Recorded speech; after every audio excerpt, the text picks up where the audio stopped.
ಪ್ರೀತಿಯ ವಿದ್ಯಾರ್ಥಿಗಳೇ, ಇವತ್ತಿನ ದಿನ ಅಧ್ಯಾಯ 7 ಭಾಗ 2 ಹದಿಹರೆಯಕ್ಕೆ ಪ್ರವೇಶ. ಈಗಾಗಲೇ ನಾವು ಈ ಪಾಠದ ವಿಚಾರದಲ್ಲಿ ಆಲ್ರೆಡಿ ಈ ಪಾಠವನ್ನು ನಾವು ಈಗಾಗಲೇ ಆಡಿದ್ದೇವೆ. ಹೌದಾ? ಹಾಗೆ ಮತ್ತೆ ಕೆಲವು ಉಳಿದ ವಿಚಾರಗಳನ್ನು ಇವತ್ತಿನ ದಿನ ಅಭ್ಯಾಸ ಮಾಡೋಣ. ಹದಿಹರೆಯಕ್ಕೆ ಪ್ರವೇಶ.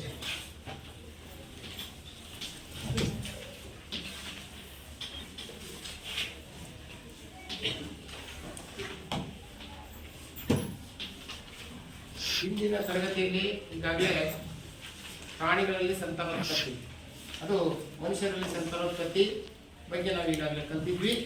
ಈಗ ಅದಾದ್ಮೇಲೆ ಯಾವಾಗ ಹದಿಹರೆಯ ಪ್ರಾರಂಭ ಆಗುತ್ತೆ ಅನ್ನೋದ್ರ ಬಗ್ಗೆ ಇವತ್ತಿನ ಚರ್ಚೆ ಮಾಡೋಣ.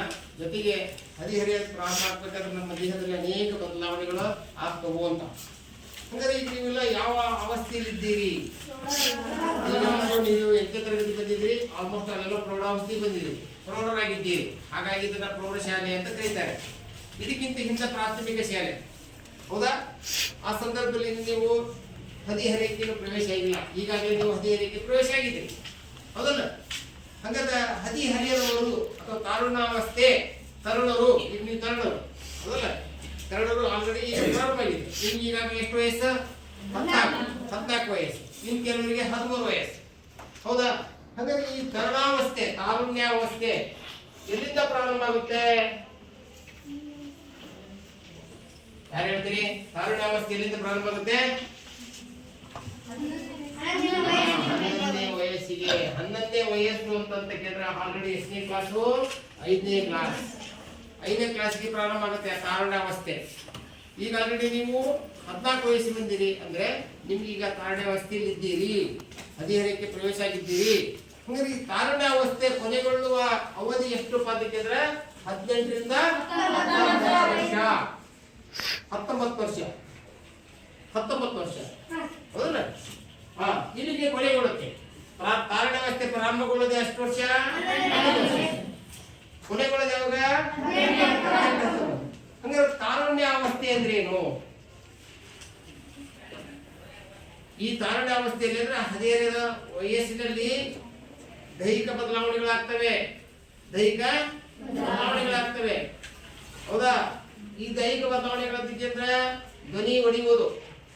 ಧ್ವನಿ ಈಗ 5ನೇ ಕ್ಲಾಸಿಂದ ಒಳಗಿದ್ದಾಗ ಎಷ್ಟು ಸ್ವೀಟ್ ಆಗಿರುತ್ತೆ ಧ್ವನಿ.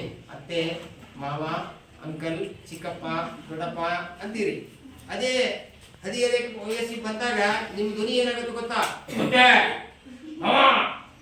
ಈ ತರ ಧ್ವನಿ ಏನಾಗುತ್ತೆ? ಹೊಡಿತೈತಿ. ಅಂದ್ರೆ ತಾಯಿಗೆ ಧ್ವನಿ ಪೆಟ್ಟಿಗೆಯಲ್ಲಿ ಸ್ನಾಯು ತಂತ್ರಗಳು ಏನಾಗ್ತವೆ? ನಿಯಂತ್ರಣ ತಪ್ಪವು. ಹಾಗಾಗಿ ಆ ವಯಸ್ಸಿನಾಗ ಇದೆಲ್ಲ ಹೆಂಗ ಆಗುತ್ತೆ? ಏನು ಈ ತರ ನಮ್ಮ ದೇಹದಲ್ಲಿ ಹಾರ್ಮೋನ್ಗಳಿವೆ, ಲೈಂಗಿಕ ಹಾರ್ಮೋನ್ಗಳು ಬೆಳವಣಿಗೆ ಆಗ್ತವೆ. ಯಾವಾಗ ಲೈಂಗಿಕ ಹಾರ್ಮೋನ್ಗಳು ಬೆಳವಣಿಗೆ ಆಗ್ತವೋ ಅವಾಗಲಿಂದಲೇ ನಮ್ಮ ದೇಹದಲ್ಲಿ ಬಹಳಷ್ಟು ಬದಲಾವಣೆಗಳಾಗ್ತವೆ. ಹೌದಾ? ಗಂಡು ಮಕ್ಕಳು 11ರಿಂದ 18, 19. ಆದ್ರೆ ಹೆಣ್ಮಕ್ಳಿಗೆ ಸಾಮಾನ್ಯವಾಗಿ 2 ವರ್ಷ ಮೊದಲೇ ಇರ್ತವೆ. 2 ವರ್ಷ 9ನೇ ವರ್ಷಕ್ಕೆ ತಾರುಣ್ಯಾವಸ್ಥೆ ಪ್ರಾರಂಭ ಆಗುತ್ತೆ ಹೆಣ್ಮಕ್ಳಿಗೆ. ಹೌದಾ? ಹಾಗಾದ್ರೆ ಹದಿಹರೆಯದ ವಯಸ್ಸು ಅಥವಾ ಹದಿಹರೆಯದವರು ಅಂದ್ರೆ ಏನು? ಯಾರು ಹೇಳ್ತೀರಿ? ಹದಿಹರೆಯದವರು ಈ ವಯಸ್ಸಿನವರನ್ನು 13ರಿಂದ 18 ಅಥವಾ 19 ವರ್ಷದವರನ್ನು ಅಂದರೆ ತಾರುಣ್ಯಾವಸ್ಥೆಯವರನ್ನು ಹದಿಹರೆಯದವರು. ತಾರುಣ್ಯಾವಸ್ಥೆಯನ್ನ ಹೊಂದಿರುವವರಿಗೆ ಏನಂತ ಕರೀತಾರೆ? ಯಾವ ವಯಸ್ಸು? 11ರಿಂದ 18, 19, 9ರಿಂದ 18, 19 ವರ್ಷ. ಹೌದಾ? ಸುಮಾರು 8ರಿಂದ 8, 9 ವರ್ಷ ಇರ್ತದೆ ಹದಿಹರೆಯದ ವಯಸ್ಸು. ಇದು ಹದಿಹರೆಯದ ವಯಸ್ಸು. ಹದಿಹರೆಯದವರು ತಾರುಣ್ಯಾವಸ್ಥೆಯಲ್ಲಿರುವ ವಯಸ್ಸನ್ನು ಏನಂತ ಕರೀತಾರೆ? ಹದಿಹರೆಯದವರು ಎನ್ನುತ್ತಾರೆ. ಹಾಗಾದ್ರೆ ಈ ಹದಿಹರೆಯದ ವಯಸ್ಸಿನಲ್ಲಿ ಏನೇನು ಬದಲಾವಣೆಗಳಾಗ್ತವೆ? ಮುಖದಲ್ಲಿ ಅಂದ್ರೆ ತುಟಿ ಮೇಲೆ ಏನ್ ಬರೋದು? ಮೀಸೆಗಳು ಬರೋದು, ನಂತರ ಗಡ್ಡೆಗಳು ಬರೋದು, ನಂತರ ಬಗಳೊಳಗ ಕೂದಲು ಬೆಳೆಯೋದು, ಬಗಲ ತರಲ ಕಂಕುಳ, ನಂತರ ಜನಾಂಗಗಳಲ್ಲಿ ಕೂದಲು ಬೆಳೆಯೋದು, ನಂತರ ಭುಜ ಅಗಲಾಗೋದು. ಭುಜ ಏನಾಗತ್ತೆ? ಗಂಡ್ಮಕ್ಳಿಗೆ ಭುಜ ಅಗಲಾಕತಿ, ಹೆಣ್ಮಕ್ಳಿಗೆ ಕೆಳಗೆ ಸೊಂಟದ ಭಾಗ ದೊಡ್ಡದಾಗತ್ತೆ. ಹೀಗೆ ಸಾಕಷ್ಟು ಬದಲಾವಣೆಗಳಾಗ್ತವೆ. ಒಂದನೇದಾಗಿ ನೋಡೋಣ, ಹದಿಹರೆಯದ ವಯಸ್ಸಿನಲ್ಲಿ ಆಗುವಂತ ಬದಲಾವಣೆಗಳು ಯಾವ? ಒಂದನೇದಾಗಿ ಎತ್ತರ ಹೆಚ್ಚಾಕತಿ, ಎತ್ತರದಲ್ಲಿ ಹೆಸರು ಹಾಕ್ರಿ. ಎರಡನೇದು ಆಕಾರದಲ್ಲಿ ಬದಲಾವಣೆ, ಆಕಾರದಲ್ಲಿ ಬದಲಾವಣೆ. ಎರಡನೇದು. ಮೂರನೇದೇನ ಧ್ವನಿ ಬದಲಾವಣೆ.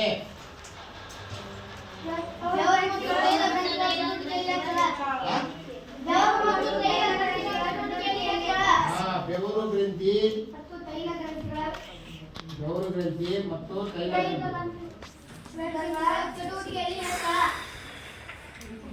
ಗ್ರಂಥಿಗಳ ಚಟುವಟಿಕೆ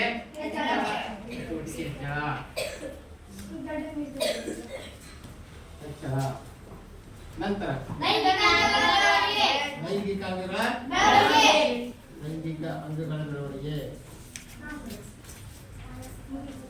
ಅಂಗಗಳ ಬೆಳವಣಿಗೆ. ಹೌದು, ಅದೊಂದು ಪಾಯಿಂಟ್. ಮಾನಸಿಕ, ಭೌತಿಕ, ಮಾನಸಿಕ, ಭೌತಿಕ ಮತ್ತು ಭಾವನಾತ್ಮಕ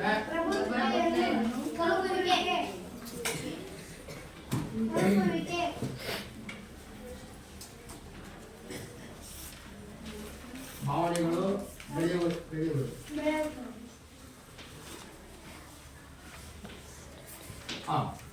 ಈ 6 ಅಂಶಗಳು ಹಂಚಿಕೊಂಡಿದ್ದಾರೆ. ಹಾಗಾದ್ರೆ ಈಗ ಆಲ್ಮೋಸ್ಟ್ ಇಲ್ಲಿ 8ನೇ ತರಗತಿ ಬಂದಿರಿ. ನಿಮ್ದು ಎತ್ತರ ಹೆಚ್ಚಳ ಆಗಿದೆ ಇಲ್ಲೋ? 7ನೇ ಕ್ಲಾಸ್ಗಿಂತ 8ನೇ ಕ್ಲಾಸ್ಗೆ ಹೆಚ್ಚಳ ಆಗಿದೆ ಈಗ ನೀವು ವರ್ಷ ಹೆಚ್ಚಳ ಮಾಡ್ಬೇಕಂತಂದ್ರೆ ನೀವು ಒಂದು ಮನೆಯಲ್ಲಿ ಆಗ್ಲಿ ಏನ್ ಮಾಡ್ಬೇಕು, ಒಂದು ಗೋಡೆ ಹತ್ರ ಇಟ್ಕೊಂಡು ಏನ್ ಮಾಡ್ಬೇಕು, ನಿಮ್ಮ ಕೈಯಿಂದ ಹಿಂಗೆ ಇಟ್ಕೊಂಡು ತಲೆಗೆ ಒಂದು ಗೀಟ್ ಹಾಕಿರ್ಬೇಕು. ಈಗ ಅವಾಗ ಬರೋದು 8ನೇ ತರಗತಿ ದಿನಾಂಕ ಬರೀತಿ ನೀವು. 8ನೇ ತರಗತಿ ದಿನಾಂಕ ಬರೋದು. ನಂತರ 3 ವರ್ಷಕ್ಕೆ ಅದೇ ಜಾಗದಲ್ಲಿ ಇಟ್ಕೊಂಡು ಸ್ವಲ್ಪ ನೋಡ್ರಿ ಎಷ್ಟು ಹೆಚ್ಚಳ ಆಗಿದೆ ಅಂತ ಗೊತ್ತಾಗುತ್ತೆ. ವರ್ಷಕ್ಕೆ ನಿಮ್ಗೆ ಅದೇ ಗೊತ್ತಾಗಲ್ಲ, ನಿಮಗೆ ಬೆಳೆದು ಗೊತ್ತಾಗಲ್ಲ. ಆದ್ರೆ ನಾನು ಇಷ್ಟು ಬೆಳೆದ ನಿಮಗೆ ಗೊತ್ತಾಗಬೇಕಾದ್ರೆ ನಿಮ್ಮ ಮನೆಯೊಳಗೆ ಹೋಗಿ ಒಂದು ಗೋಡೆಯಲ್ಲಿ ಏನ್ ಮಾಡಿ, ನಿಂತ್ಕೊಂಡು ಚಾಕ್ಪೀಸಲ್ಲಿ ಒಂದು ಗೀಟ್ ಹಾಕಿ. ಗೀಟ್ ಹಾಕಿ ನೆಕ್ಸ್ಟ್ 3 ವರ್ಷ ಅದೇ ದಿನಾಂಕ 1 ವರ್ಷ ಆದ್ಮೇಲೆ ನೀವಲ್ಲಿ ಇದು ಮಾಡಿ ಚೆಕ್ ಮಾಡಿದಾಗ ಅಟ್ಲೀಸ್ಟ್ ಒಂದು ಏನೋ 2 ಇಂಚು 3 ಇಂಚು 5 ಇಂಚು ಏನಾಗ್ತೀರಿ, ಎತ್ತರ ಆಗ್ತೀರಿ.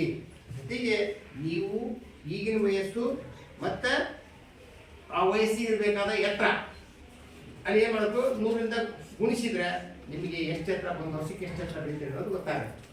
ಆದರೆ ನಮ್ಮ ದೇಹದಲ್ಲಿ ಆಗುವಂಥ ಬದಲಾವಣೆಗಳು, ಆಕಾರದಲ್ಲಿ ಬದಲಾವಣೆ, ಕೈ ಕಾಲು ಉದ್ದ ಆಗ್ತವೆ, ಮೂಗು ದೊಡ್ಡದಾಗುತ್ತೆ, ಹೌದಲ್ಲ, ಕುತ್ತಿಗೆ ಭಾಗ ದಪ್ಪಾಗುತ್ತೆ. ಹೀಗೆ ಆಕಾರದಲ್ಲಿ ಸಹ ಏನಾಗುತ್ತೆ, ಬದಲಾವಣೆ ಆಗುತ್ತೆ. ಹೌದಾ? ಹೆಣ್ಮಕ್ಳು ಚೇಂಜ್ ಆಗ್ತಾರೆ, ಹೌದಲ್ಲ?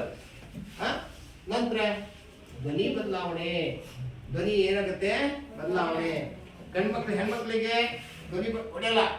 ಹೆಣ್ಮಕ್ಳಿಗೆ ಮಧುರವಾದ ಧ್ವನಿ ದೇವ್ರು ಕೊಟ್ಬಿಟ್ಟಾರೆ ನೋಡಿ. ಹೌದಾ? ಹಾಗಾಗಿ ಸಿಂಗರ್ ಹಾಡು ಹೇಳಿದ್ರೆ ಅವರು ಸುಮಧುರವಾಗಿರುತ್ತೆ. ನಾವು ಹಾಡು ಹೇಳಿದ್ರೆ ಕಕ್ಕ ಅದರದಾಗ ಮೊದಲ ಮುಖಕ್ಕೆ ಒಂದು ಹಾಡು ಹೇಳೋದಿದ್ರೆ ಹಾಡು ಹೇಳುವಂತ ಹೇಳೋದು ಹಾಡು ಅದೇ ವಾಡಿ ಅಂತ ಹೇಳಿದ್ರೆ ಆ ಹಾಡು ಅವಳು ಹೇಳಿದಕ್ಕೂ ನೀವು ಹೇಳಿದಕ್ಕೂ ಭಾಳ ವ್ಯತ್ಯಾಸ ಇರುತ್ತೆ. ಯಾಕಂದ್ರೆ ಹೆಣ್ಮಕ್ಳ ಧ್ವನಿ ಇದಾಗಲ್ಲ. ಆದ್ರೆ ಗಂಡು ಮಕ್ಕಳದಲ್ಲಿ ಧ್ವನಿ ಪೆಟ್ಟಿಗೆಯಲ್ಲಿ ಒಂದು ಅಂಗ ಇದೆ, ಯಾವ್ದಿದೆ, ಆಡಮ್ಸ್ ಆಪಲ್. ಇದಕ್ಕೆ ಇಂಗ್ಲಿಷ್ನಾಗ ಲ್ಯಾರಿಂಗ್ಸ್ ಅಂತ ಕರೀತಾರೆ. ಹೌದಾ? ಗಂಡು ಮಕ್ಕಳಲ್ಲಿ ಧ್ವನಿ ಪೆಟ್ಟಿಗೆಯ ಬೆಳವಣಿಗೆ ಇನ್ನ ಏನಂತ ಕರೀತಾರೆ, ಎಲ್ಲದ ಆಡಮ್ಸ್ ಆಪಲ್ ಅಂತ ಕರೀತಾರೆ. ಹೆಣ್ಮಕ್ಳಿಗೆ ಈ ಬೆಳವಣಿಗೆ ಆಗಿರಲ್ಲ. ಅವಾಗ ಇಲ್ಲಿನ ಸ್ನಾಯುಗಳು ಏನಾಗ್ತವೆ, ನಿಯಂತ್ರಣ ತಪ್ತವೆ. ಹಾಗಾಗಿ ಧ್ವನಿ ಒಡೆಯುತ್ತದೆ. ಹೌದಾ? ನಂತರ ಬೆವರು ಗ್ರಂಥಿ. ಚರ್ಮದಲ್ಲಿ ಬೆವರು ಗ್ರಂಥಿಗಳು ಮತ್ತು ತೈಲ ಗ್ರಂಥಿಗಳು ಇರ್ತವೆ. ಸ್ವೆಟ್ ಗ್ಲ್ಯಾಂಡ್ಸ್ ಮತ್ತು ಆಯಿಲ್ ಗ್ಲ್ಯಾಂಡ್ಸ್ ಅಂತ ಇರುತ್ತೆ. ಈಗ ನೀವು ಯಾವ್ದು ಕೆಲಸ ಮಾಡಿದ್ದೀರಿ, ಹೌದಾ? ಕೆಲಸ ಮಾಡಿದಾಗ ಮುಖದಾಗ ಎಣ್ಣೆ ಬರುತ್ತೆ, ಬೆನ್ನಿನ ಮೇಲೆ ಎಣ್ಣೆ ಆಗುತ್ತೆ, ಕುದಿದ ಮೇಲೆ ಎಣ್ಣೆ ಅಂಶ ಕಾಣುತ್ತೆ. ಫಾಸ್ಟ್ ಕೆಲಸ ಮಾಡಿದ್ರೆ ಚರ್ಮದಲ್ಲಿ ಸಹ ಎಣ್ಣೆಗಳು ಕಾಣಿಸ್ಕೊಳ್ತವೆ, ಹೌದಲ್ಲ? ಹಾಗಾದ್ರೆ ಈ ಸ್ವೆಟ್ ಗ್ಲ್ಯಾಂಡ್ ಸಮರವಾಗಿ ಯಾವಾಗ ಪ್ರಾರಂಭ ಆಗ್ತವು, ಹದಿಹರೆಯ ತಾಳಾವಸ್ಥೆಗೆ ಬಂದಾಗ ಚರ್ಮದಲ್ಲಿ ಬೆವರು ಗ್ರಂಥಿ ಏನಾಗ್ತದೆ, ಬೆಳೀಲಿಕ್ಕೆ ಪ್ರಾರಂಭ ಆಗ್ತವೆ. ನಂತರ ಲೈಂಗಿಕ ಅಂಗಗಳ ಬೆಳವಣಿಗೆ. ಲೈಂಗಿಕ ಅಂಗಗಳನ್ನು ಗೊತ್ತಿಲ್ಲ, ಹೆಣ್ಣು ಮತ್ತು ಗಂಡಿನ ಲೈಂಗಿಕ ಅಂಗಗಳು ಈಗಾಗಲೇ ಹಿಂದಿನ ತರಗತಿಯಲ್ಲಿ ನಾವು ಕಲ್ತಿದ್ದೇವೆ, ಹೌದಲ್ಲ? ಶಿಸ್ನ, ಯೋನಿ ಮತ್ತಿತರ ವಶನಗಳು ಇವೇನಾಗ್ತವೆ, ಬೆಳವಣಿಗೆ ಆಗ್ತವೆ. ನಂತರ ಇಲ್ಲಿ ಮಾನಸಿಕ, ಬೌದ್ಧಿಕ ಮತ್ತು ಭಾವನಾತ್ಮಕ ಪ್ರಬುದ್ಧತೆಯನ್ನು ಗಳಿಸ್ತೇವೆ. ಮಾನಸಿಕ ಬೆಳವಣಿಗೆ ಯಾವಾಗ ಅದಕ್ಕೆ ಚಿಕ್ಕ ವಯಸ್ಸಿನ ಮದುವೆ ಮಾಡಬಾರ್ದು. ಅವ್ರಿಗಿನ್ನೂ ಮಾನಸಿಕ ಬೆಳವಣಿಗೆ ಆಗಿರಲ್ಲ, ಬೌದ್ಧಿಕವಾಗಿ ಅಂದ್ರೆ ಬುದ್ಧಿ ಇರಲ್ಲ, ನಂತರ ಭಾವನೆಗಳನ್ನು ಹಂಚೋದಿರಲಿಲ್ಲ. ಈಗ ನಿಮಗೆ ಗೊತ್ತಿದೆ, ಈಗ ನೀವು ತಾಳ್ಯಾವಸ್ಥೆಗಿಂತ ಪೂರ್ವದಲ್ಲಿ ಭಾವನೆಗಳೇ ಇರಲ್ಲ ಮಕ್ಕಳಿಗೆ. ಏನೋ ಒಂದು ಬರ್ತೀರಿ ನಗ್ತೀರಿ ಅಷ್ಟು ಬಿಡ್ತೀರಿ. ಆದ್ರೆ ಮನೆಯಲ್ಲಿ ಏನಾದ್ರು ಯಾರಿಗೂ ಒಬ್ರು ತೊಂದರೆ ಅಂತಂದ್ರೆ ಅಯ್ಯೋ ಹಿಂಗಾಗಲ್ಲ ಅಂದ್ರೆ ಮುಂದೆ ಏನಾಗತ್ತೆ ಯೋಚನೆಗಳು ಇರೋದಿಲ್ಲ ಸಣ್ಣ ಮಕ್ಕಳಿದ್ದಾಗ. ನಿಮ್ಮ ಮನೆಗೆ ಯಾರೋ ತೀರ್ಕೊಂಡು ಹೋದಾಗ ಅವಾಗ ಕಣ್ಣ ನೀರು ಬರಲ್ಲ, ಏನು ಗೊತ್ತಿರಲ್ಲ ನಿಮಗೆ. ಒಂದು ಸಣ್ಣ ಮಗು ಇದ್ದಾಗ ಏನಾದ್ರು ಗೊತ್ತಿರ್ತೈತೆ. 1ನೇ ಕ್ಲಾಸ್ 2ನೇ ಕ್ಲಾಸ್ ಮಗುವಿಗೆ ಏನಾದ್ರು ಗೊತ್ತಾಗುತ್ತೆ ಅವ್ರ ಮನೆಗೆ ಯಾರು ತೀರ್ಕೊಂಡ್ರೆ. ನಮ್ಮ ಹಾಗೆ ಭಾವನೆಗಳನ್ನ ವ್ಯಕ್ತಪಡಿಸೋಕ್ಕಾಗಲ್ಲ. ಆದ್ರೆ ನಮಗೆ ಅಯ್ಯೋ ನಮ್ಮ ತಾತ ತೀರ್ಕೊಂಡು ಹೋತು, ಅಯ್ಯೋ ಮುಂದೆ ಹೆಂಗೆ, ನಮ್ಮ ಅಜ್ಜಿದ ಹೆಂಗೆ ಅಂತ ಭಾಳ ದುಃಖ ಆಗ್ಬಿಡುತ್ತೆ. ಏನೋ ಒಂಥರ ಹಿಂಗಾಗಿ ಅವ್ರು ನಮ್ಗೆ ಇರೋಲ್ಲ. ಈ ಥರ ಸಂಬಂಧಗಳು ಬರ್ತವೆ. ಹೌದಲ್ಲ, ಮನೆಗೆ ಯಾರೋ ಒಬ್ರು ಬೀಗರು ಬಂದಾಗ ಆಗುವಂಥ ಭಾವನೆಗಳೇ ಬೇರೆ. ಹೌದ್ರೆ ಯಾವುದೋ ಒಂದು ಊರಿಗೆ ಹೋದಾಗ ಅದನ್ನೆಲ್ಲ ಕೆಲವು ಜಾಗಗಳನ್ನು ನೋಡಿದಾಗ ಉಂಟಾಗುವಂಥ ಭಾವನೆಗಳೇ ಬೇರೆ. ಹೌದಲ್ಲ, ಭಾವನೆಗಳು ಈಗ ಸಾಕಷ್ಟು ಬಿಡ್ತವೆ. ಹೌದಲ್ಲ, ಮುಖದಲ್ಲಿ ಕಾಣ್ತಾವೆ ನಾವು ಭಾವನೆಗಳು ಗೊತ್ತಾದ ಫೀಲಿಂಗ್ಸ್ ಈಗೆಲ್ಲ ಫೀಲಿಂಗ್ಸ್ ಬಂದವ ನಿಮಗೆ. ನಾಳೆ ನಮ್ಮ ಶಾಲೆಗೆ ಯಾವುದೋ ಒಂದು ಕಾರ್ಯಕ್ರಮ ನಡೀತಿದ್ದಾಗ ಆಗುವಂಥ ಭಾವನೆಗಳೇ ಬೇರೆ. ಹೌದಲ್ಲ, ಪಕ್ಷಿಗಳನ್ನು ನೋಡಿದಾಗ ಆಗುವಂಥ ಭಾವನೆನೇ ಬೇರೆ. ಹೌದಲ್ಲ, ವಿಮಾನ ಹಾರಾಟ ಮಾಡೋದು ಎಷ್ಟು ಹಾರುತ್ತಲ್ಲ ಮುಖ ಇದು ಮಾಡ್ತೇವೆ. ಹೌದಲ್ಲ, ಯಾವುದೋ ಒಂದು ಭಯಾನಕ ಪ್ರಾಣಿ ಬಂತಂದ್ರೆ ಇಂಥ ಪ್ರಾಣಿ ಹೆಂಗಿತ್ತು ಅದು ಕೈ ಸಿಕ್ಕರೆ ನಾವು ಉಳಿತಾವ. ಈ ಥರ ಭಾವನೆಗಳನ್ನು ವ್ಯಕ್ತಪಡಿಸ್ತೇವೆ. ಹೌದಲ್ಲ, ಈ ಭಾವನೆಗಳು ಯಾವ ಪ್ರಾರಂಭ ಆಗ್ತವು? ತಾರುಣ್ಯಾವಸ್ಥೆಯಲ್ಲಿ ಪ್ರಾರಂಭ ಆಗುತ್ತವೆ. ಅಲ್ಲಿಂದ ಬೆಳಗ್ಗೆ ಸ್ಟಾರ್ಟ್ ಆಗುತ್ತೆ. ಎಲ್ಲಿವರೆಗೂ 19 ವರ್ಷದಲ್ಲಿ ಇರ್ತಾವಲ್ಲ ಅವಾಗ ಸಂಪೂರ್ಣವಾಗಿ ಎಲ್ಲ ಅಂಶಗಳು ಸಂಪೂರ್ಣವಾಗಿ ಬೆಳವಣಿಗೆ ಆಗಿರ್ತವೆ. ಎತ್ತರ ಬೆಳೆದು ಮುಗಿದಿರ್ತೈತಿ. ನಂತರ ಆಕಾರದಲ್ಲಿ ಬದಲಾವಣೆ ಆಲ್ರೆಡಿ ಆಗಿರ್ತೈತಿ 18-19 ವರ್ಷಕ್ಕೆ. ಅವಾಗ ಏನಂತ ಅಂದ್ರೆ 18 ವರ್ಷದಾಗ ಹೆಂಗಿರ್ತದೆ ಅಂತಂದ್ರೆ ನಾವೊಂಥರ ಹಂದಿಗಳ ಥರ. ಹಂದಿಗಳು ಚೆಂದ ಕಾಣ್ತಾವಂತ. 18 ವಯಸ್ಸಿನಾಗಿದ್ದಾಗ ಸಿದ್ಧನು ಚೆಂದ ಕಾಣ್ತಾನ, ಪ್ರಸನ್ನನು ಚೆಂದ ಕಾಣ್ತಾನ, ನೀವು ಮುತ್ತಪ್ಪನು ಚೆಂದ ಕಾಣ್ತಾನ, ಪ್ರತಿಯೊಬ್ಬರು ಚೆಂದ ಕಾಣ್ತಾನ 18 ವಯಸ್ಸಿನ. ಅದೇ 36 ವಯಸ್ಸಿನಾಗ ಅಲ್ಲ ಅರ್ಧ ವಯಸ್ಸು ಕೂದಿರ್ತೈತಿ. ಅವಾಗ ಏನಿರ್ತಾವು? ಅವಾಗೆಲ್ಲ ಕಣ್ಣು ಒಳಗೋಗಿರ್ತಾವು, ಎಲ್ಲ ಗಲ್ಲ ಒಳಗೋಗಿರ್ತಾವು. ಹೌದಾ? ಅವಾಗ ಅಷ್ಟು ನೋಡಕ್ಕೆ ಚೆನ್ನಾಗಿ ಕಾಣಲ್ಲ. ಅದಕ್ಕೆ 18 ವಯಸ್ಸಿನಾಗ ಸಾಮಾನ್ಯವಾಗಿ ಎಲ್ಲ ಅಂಗಾಂಗಗಳು ಬೆಳವಣಿಗೆ, ಲೈಂಗಿಕ ಬೆಳವಣಿಗೆ, ಮಾನಸಿಕ ಬೆಳವಣಿಗೆ, ಪ್ರತಿಯೊಂದು ಬೆಳವಣಿಗೆ ಆಗಿದ್ರಿಂದ ನೋಡಕ್ಕೆ ಕಾಣ್ತೀವಿ, ನೀವು ಸುಂದರವಾಗಿ ಕಾಣುತ್ತೀವಿ. ಹೌದಲ್ಲ? ಹರಿಯದ ವಯಸ್ಸಿನಾಗ ಹಂದಿನಿ ಏನ್ ಕಾಣ್ತಂತ ಚೆಂದ ಕಾಣ್ತಂತ. ನೀವು ಮತ್ತೆ ಹಂದಿಗಳಲ್ಲ. ಆದರೆ 18 ಅನ್ನೋದಿದೆಯಲ್ಲ ಆ ವಯಸ್ಸಿನಲ್ಲಿ ಪ್ರತಿಯೊಬ್ಬರು ಅಂದವಾಗಿ, ಚಂದವಾಗಿ, ಸುಂದರವಾಗಿ ಕಾಣುತ್ತಾರೆ. ಓಕೆ, ಹಂಗಾರೆ ಈಗ ಈ ವಯಸ್ಸಿನಲ್ಲಿ ಹಂಗ ಸಾಮಾನ್ಯವಾಗಿ ಹದಿಹರೆಯಕ್ಕೆ ಬರ್ಬೇಕಾದ್ರೆ ಲೈಂಗಿಕ ಹಾರ್ಮೋನುಗಳು ಕಾರಣ ಆಗ್ತವೆ. ಲೈಂಗಿಕ ಹಾರ್ಮೋನುಗಳು ಯಾವ ಲೈಂಗಿಕ ಹಾರ್ಮೋನುಗಳು? ಗಂಡಸರಲ್ಲಿ ಒಂದು ಹಾರ್ಮೋನು, ಗಂಡಸಿನ ಲಕ್ಷಣಗಳ ಬೆಳವಣಿಗೆ ಕಾರಣವಾದ ಹಾರ್ಮೋನು ಟೆಸ್ಟೋಸ್ಟೆರಾನ್. ಯಾವುದು? ಟೆಸ್ಟೋಸ್ಟೆರಾನ್. ಹೆಣ್ಣಿನ ಲಕ್ಷಣಗಳ ಬೆಳವಣಿಗೆ ಈಸ್ಟ್ರೋಜನ್. ಕೇಳಿ, ಈ ಟೆಸ್ಟೋಸ್ಟೆರಾನ್ ಹಾರ್ಮೋನು ವೃಷಣಗಳಲ್ಲಿ ಉತ್ಪತ್ತಿ ಆಗ್ತದೆ. ವೃಷಣಗಳಲ್ಲಿ ಉತ್ಪತ್ತಿ ಆಗ್ತದೆ. ಈ ಹಾರ್ಮೋನು ಯಾವಾಗ ಉತ್ಪತ್ತಿ ಆಯಿತು ಅವಾಗ ನೀವು ಕಂಪ್ಲೀಟ್ ಆಗಿ ಹದಿಹರೆಯಕ್ಕೆ ಪ್ರವೇಶ ಆಗಿದ್ದೀರಿ. ಜೊತೆಗೆ ಇವೆಲ್ಲ ಬದಲಾವಣೆಗಳು ಆಗ್ತಾ ಇದೆ. ಹೌದಾ? ಈ ಈಸ್ಟ್ರೋಜನ್ ಅಲ್ಲೇ ಹೆಣ್ಣಿನಲ್ಲಿ ಉತ್ಪತ್ತಿ ಆಗುವಂತ ಹಾರ್ಮೋನ್. ಅದಕ್ಕೆ ಈಸ್ಟ್ರಡಯಾಲ್ ಅಂತ. ಏನದ? ಈಸ್ಟ್ರಡಯಾಲ್ ಅನ್ನೋ ಒಂದು ಹಾರ್ಮೋನು ಈಸ್ಟ್ರೋಜನ್ ಇಂದ ಈಸ್ಟ್ರಡಯಾಲ್ ಅನ್ನೋ ಬಿಡುಗಡೆ ಆಗುತ್ತೆ. ಒಂದು ಆ ಬಿಡುಗಡೆ ಆದ ತಕ್ಷಣ ಹೆಣ್ಣಿನ ಬೆಳವಣಿಗೆ ಆಕಾರ ಬದಲಾವಣೆ, ಸಂಪೂರ್ಣ ಬದಲಾವಣೆ ಆಗುತ್ತೆ. ಹೆಣ್ಣಿನ ಲಕ್ಷಣಗಳ ಬೆಳವಣಿಗೆಗೆ ಕಾರಣವಾದ ಹಾರ್ಮೋನು ಈಸ್ಟ್ರೋಜನ್. ಅಂಡಾಶಯಗಳಲ್ಲಿ ಬೆಳವಣಿಗೆ ಆಗುತ್ತೆ. ಅಂಡಾಶಯ ಇದು ವೃಷಣ. ಏನ್ ಬಿಡುಗಡೆ ಆಗುತ್ತೆ? ಇದು ಏನ್ ಬಿಡುಗಡೆ ಮಾಡಿ ಎಕ್ಸಾಮ್ ಕೇಳ್ತಾರಿಂದ. ವೃಷಣಗಳಲ್ಲಿ ಬಿಡುಗಡೆ ಆಗುವ ಹಾರ್ಮೋನ್ ಯಾವುದು? ಟೆಸ್ಟೋಸ್ಟೆರಾನ್. ವೃಷಣ. ಹೌದಾ? ಹೆಣ್ಣಿನ ಲಕ್ಷಣಗಳ ಬೆಳವಣಿಗೆ ಕಾರಣವಾದ ಹಾರ್ಮೋನು ಇದರಲ್ಲಿ ಅಂಡಾಶಯ. ಅಂಡಾಶಯ.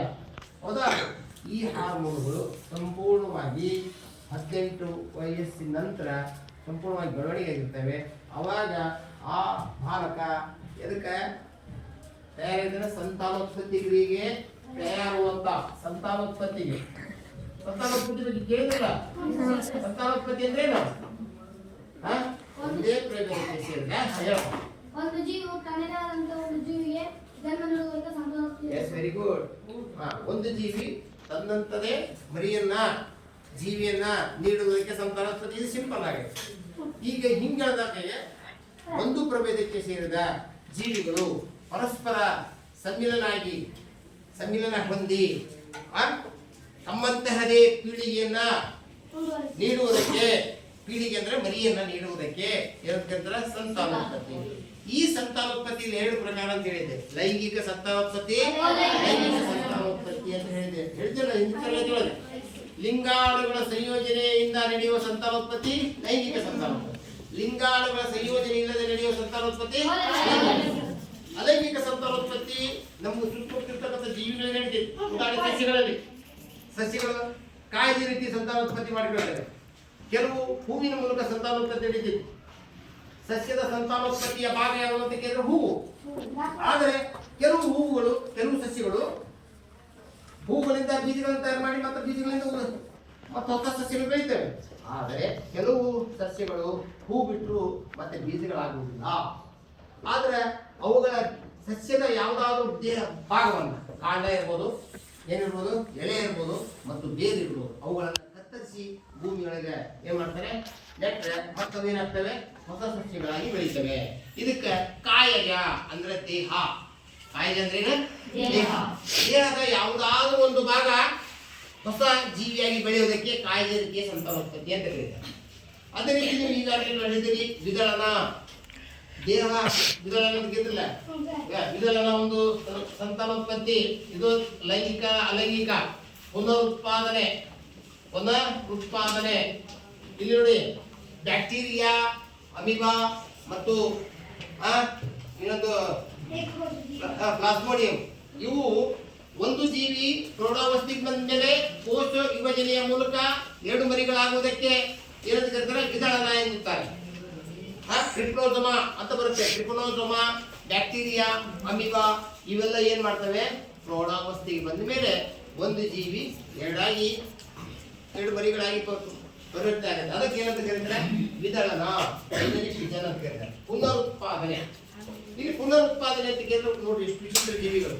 ಆದ್ರೆ ಅಂತ ಒಂದು ಲಕ್ಷಣ ಮನುಷ್ಯನಿಗೆ ಏನಾದರೂ ಕೊಟ್ಟಿದ್ರೆ ದೇವರು, ನಾವು ಯಾರಿಗೂ ಭಕ್ತಿ ಇದ್ದಿಲ್ಲ, ಯಾರ ಮಾತು ಯಾರು ಕೇಳ್ತಿರ್ಲಿಲ್ಲ. ಉದಾಹರಣೆ, ನಮ್ಮ ಕೈ ಕತ್ತರಿಸಿದ್ರೆ ಮತ್ತೆ ಹೊಸ ಒಂದು ಜೀವಿಯಾಗಿ ಬೆಳೆಯೋದು, ಮೂಗು ಕತ್ತರಿಸಿದ್ರೆ ಒಂದು ಹೊಸ ಜೀವಿಯಾಗಿ ಬೆಳೆಯೋದು, ಕುತ್ತಿಗೆ ಕತ್ತರಿಸಿದ್ರೆ ಒಂದು ಹೊಸ ಜೀವಿಯಾಗಿ ಬೆಳೆಯುವಂತ ಗುಣ ಮನುಷ್ಯನಿಗೆ ಕೊಟ್ಟಿದ್ರೆ ಇವತ್ತು ಯಾರು ಮಾತು ಕೇಳ್ತಿರ್ಲಿಲ್ಲ ಅಂದ್ರೆ. ಆದ್ರೆ ಯಾವ ಜೀವಿ ಕೊಟ್ಟಾನ? ಪುನರುತ್ಪಾದನೆ. ಹೈಡ್ರಾ. ನೆನಪಿಟ್ಕೊಳ್ಳಿ, ಹೈಡ್ರಾ ಒಂದು, ಇನ್ನೊಂದು ಪ್ಲನೇರಿಯಾ.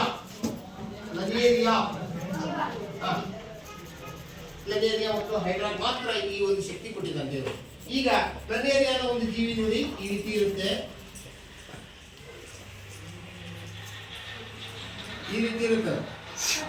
ಈ ಪ್ಲನೇರಿಯಾ ಇದರ ದೇಹ ಏನಾಗ್ತಂದ್ರೆ ಪ್ರೌಢಾವಸ್ಥೆಗೆ ಬಂದ ಮೇಲೆ ದೇಹ ಈ ತರ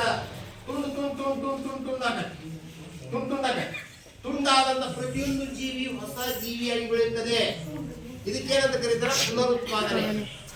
ಒಂದು ಜೀವಿ ಉದಾಹರಣೆ, ಇದು ಕೆಸರು ಮಣ್ಣಿಗೆ ವಾಸ ಮಾಡಿ, ಇದನ್ನ ಯಾವ್ದೋ ಒಂದು ಪ್ರಾಣಿ ಅರ್ಧ ತಿಂದೋಗ್ಬಿಡುತ್ತೆ, ಇನ್ನು ಅರ್ಧ ಉಳ್ಕಂತ, ಅದು ಸಾಯಲ್ಲ ಆ ಜೀವಿ. ಅದೇನಾಗತ್ತೆ?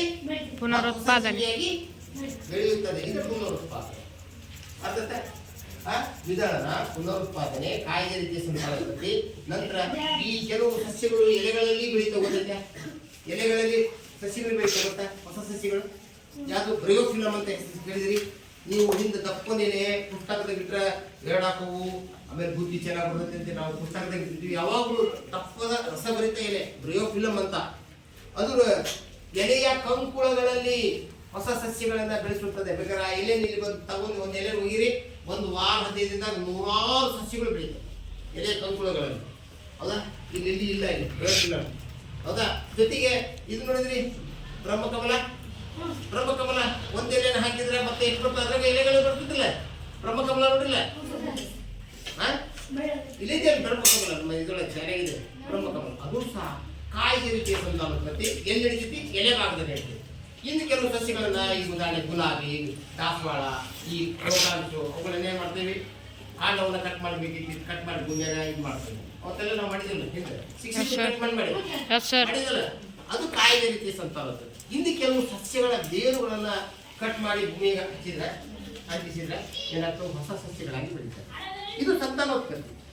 ಇನ್ನು ಲೈಂಗಿಕ ಸಂತಾನೋತ್ಪತ್ತಿ ಅಂದ ತಕ್ಷಣ ಇಲ್ಲಿ ನಾವು ಹೇಳಿದ್ರೆ ಲಿಂಗಾಣುಗಳ ಸಂಯೋಜನೆ, ಹೆಣ್ಣು ಮತ್ತು ಗಂಡು ಲಿಂಗಾಣುಗಳ ಸಂಯೋಜನೆಯಿಂದ ನಡೆಯುವ ಸಂತಾನೋತ್ಪತ್ತಿಗೆ ಲೈಂಗಿಕ ಸಂತಾನೋತ್ಪತ್ತಿ ಅಂತ ಕರೀತಾರೆ.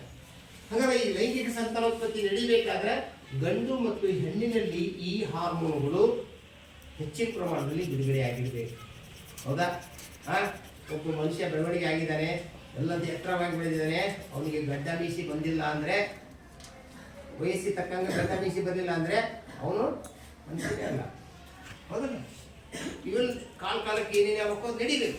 ಆದರೆ ಸಂತಾನೋತ್ಪತ್ತಿ ಅದನ್ನು ಭಾಳ ಅಗತ್ಯ, ಜೀವನಕ್ಕೆ ಅಗತ್ಯ ಏನಲ್ಲ. ಆದರೆ ನಮ್ಮ ಪ್ರಭೇದ ಮುಂದುವರಿಲಿಕ್ಕೆ ಅದು ಒಂದು ಕ್ರಿಯೆ ಮಾತ್ರ. ಅದೊಂದು ಕ್ರಿಯೆ, ಸಂತಾನೋತ್ಪತ್ತಿ ಒಂದು ಕ್ರಿಯೆ, ಪ್ರತಿಯೊಂದು ಜೀವಿಗಳಲ್ಲಿ ನಡೆಯುವ ಒಂದು ಕ್ರಿಯೆ. ಆದರೆ ಅದು ಮುಖ್ಯನ ಬದುಕಿಗೆ, ಜೀವನ ಮುಖ್ಯನ. ಎಷ್ಟೋ ಜನ ಮದುವೆ ಆಗ್ತಾ ಇದ್ದಾರೆ, ಹೌದಲ್ಲ? ಸ್ವಾಮಿ ವಿವೇಕಾನಂದ ಮದುವೆ ಆಗಿಲ್ಲ, ಹೌದಾ? ಸಾಯಿವರೆಗೂ ಹೆಂಗಿದ್ರು ಅವರು ಸನ್ಯಾಸತ್ವ ಇತ್ತು, ಹೌದಾ? ಆದರೆ ಇಲ್ಲಿ ಅವಶ್ಯಕತೆ ಏನಲ್ಲ, ಬದುಕಬೇಕಂತಾರೆ, ಬದುಕಾಕ ಸಂತಾನೋತ್ಪತ್ತಿ ಬೇಕೇ ಬೇಕು ಅಂತ ಅವಶ್ಯಕತೆ ಇಲ್ಲ. ಆದರೆ ಈ ಸಂತಾನೋತ್ಪತ್ತಿ ಉದ್ದೇಶ ಏನಪ್ಪಾ ಅಂದ್ರೆ ಒಂದು ಪೀಳಿಗೆಯನ್ನ ಮುಂದುವರಿಸಲಿಕ್ಕಾಗಿ ಬೇಕಾಗಿರ್ತಕ್ಕಂಥ ಒಂದು ಕ್ರಿಯೆ ಮಾತ್ರ, ಹೌದಾ? ಆ ಒಂದು ಕ್ರಿಯೆ ಜರುಗಿದ್ರೆ ಪೀಳಿಗೆ ಮುಂದೇನಾಗುತ್ತೆ, ಹುಟ್ಟುತ್ತೆ. ಸರಿ. ಹಾಗಾದ್ರೆ ಈಗ ಇದಲ್ಲದೆ ನಮ್ಮ ದೇಹದೊಳಗೆ ಅನೇಕ ಹಾರ್ಮೋನುಗಳು, ಗ್ರಂಥಿಗಳಿವೆ. ಅವುಗಳ ಬಗ್ಗೆ ಇವತ್ತಿನ ದಿನ ಅಭ್ಯಾಸ ಮಾಡೋಣ. ಹಾಗಾದ್ರೆ ಈಗ ನಮ್ಮ ದೇಹದಲ್ಲಿರುವ ಗ್ರಂಥಿ ಅಂದ್ರೆ ಏನು? ಯಾರು ಹೇಳ್ತೀರಿ? ಗ್ರಂಥಿ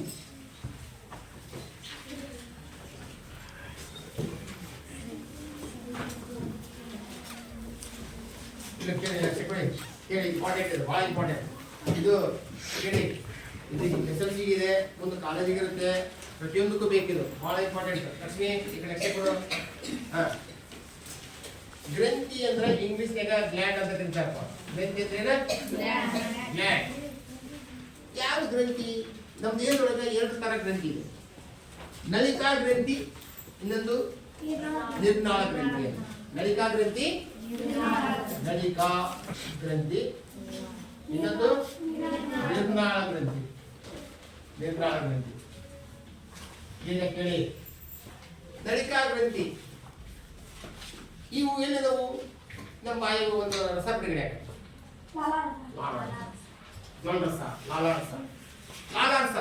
ಲಾಲಾ ಗ್ರಂಥಿ, ನಾಲಿಗೆ ಅಂತ ಒಳಗಾಗುತ್ತೆ. ಲಾಲಾ ಗ್ರಂಥಿ, ಹೌದಾ? ಇದು ಬಿಡುಗಡೆ ಮಾಡುವ ರಸ ಎಲ್ಲಿ ಹೋಗುತ್ತೆ? ನಾಳದ ಮೂಲಕ ಪ್ರವೇಶಕತಿ. ನಾಳದ ಮೂಲಕ ಪ್ರವೇಶ ಆಗಿ ಗುರಿಯಲ್ಲಿ ತಲುಪಿ ಅಲ್ಲಿ ಕೆಲಸವನ್ನು ಮಾಡುತ್ತೆ, ಹೌದಲ್ಲ? ಈಗ ರಸ ನೋಡಿ, ನಾವು ಈಗ ನೋಡಿ ಎಲ್ಲರ ಬಾಯಿಗ ನಿಂಬೆ ಹಣ್ಣು ಬೇಕಾ, ಹುಣಸೆ ಹಣ್ಣು ಬೇಕಾ, ಕಿತ್ತಳೆ ಹಣ್ಣು ಈಗ ತಂದ ತಕ್ಷಣ, ಈಗ ತೋರಿಸಿದ ತಕ್ಷಣ ಬಾಯಿಗೆ ಏನ್ ಬರ್ತದೆ? ನೀರು ಬರ್ತದಲ್ಲ. ಆ ನೀರು ರಸವನ್ನು ನುಗ್ತೀರಿ, ಎಲ್ಲಿ ಹೋಗತ್ತದ? ಅನ್ನನಾಳಗಳ ಕೆಲಸ ಇರ್ತೈತಿ, ಜಠರ ಸೇರ್ತೈತಿ. ಜಠರ ಕೆಲಸ ಇರ್ತದ, ನಾವು ಸೇವಿಸಿದಂತ ಆಹಾರದ ಜೊತೆಗೆ ಸೇರಿಕೊಂಡು ಆಹಾರವನ್ನ ಜೀರ್ಣಿಸ್ಲಿಕ್ಕೆ ಸಹಾಯ ಮಾಡುತ್ತೆ. ಕೊಬ್ಬನ್ನ ಜೀರ್ಣಿಸ್ಲಿಕ್ಕೆ, ಪ್ರೋಟೀನ್ ಅನ್ನ ಜೀರ್ಣಿಸ್ಲಿಕ್ಕೆ, ಕಾರ್ಬೋಹೈಡ್ರೇಟ್ ಅನ್ನ ಜೀರ್ಣಿಸ್ಲಿಕ್ಕೆ ಇವು ಸಹಾಯ ಮಾಡ್ತವೆ. ಕೊಬ್ಬಿನ ಆಮ್ಲವಾಗಿ ಪರಿವರ್ತನೆ ಮಾಡೋದು, ಹೌದಲ್ಲ? ಪ್ರೋಟೀನ್ ಅನ್ನ ಅಮೈನೋ ಆಮ್ಲಾಗಿ ಪರಿವರ್ತನೆ ಮಾಡೋದು, ಕಾರ್ಬೋಹೈಡ್ರೇಟ್ ಅನ್ನ ಗ್ಲುಕೋಸ್ ಅನ್ನ ಗ್ಲೈಕೋಜನ್ ಆಗಿ ಪರಿವರ್ತನೆ ಮಾಡಲಿಕ್ಕೆ ಈ ಗ್ರಂಥಿಗಳು ಅವಶ್ಯಕವಾಗಿವೆ. ಇವುಗಳಲ್ಲಿ ಕಿಣ್ವಗಳಿರ್ತವೆ. ಕಾಲ ಗ್ರಂಥಿ, ಜಠರ ಗ್ರಂಥಿ, ಸಣ್ಣ ಕಳಿನ ಗ್ರಂಥಿ, ಬೀಜೋತ್ತೀರ್ಥ ಗ್ರಂಥಿ, ಹೌದಾ? ಸಣ್ಣ ಕಳಿನ ಗ್ರಂಥಿ, ಆಮೇಲೆ ಪಿತ್ತ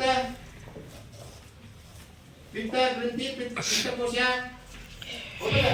ಇವೆಲ್ಲ ಗ್ರಂಥಿಗಳು ಬಂದಿವೆ. ಈ ಗ್ರಂಥಿಗಳೀಗ ಲಾಲಾ ಗ್ರಂಥಿ ಲಾಲಾ ರಸ ಬಿಡುಗಡೆ ಮಾಡುತ್ತೆ. ಜಠರ ಗ್ರಂಥಿ ಜಠರ ರಸ, ನೋಡಿ ರಸ. ಸಣ್ಣ ಕರಳಿನ ರಸ, ಹಾಲಿನ ರಸ.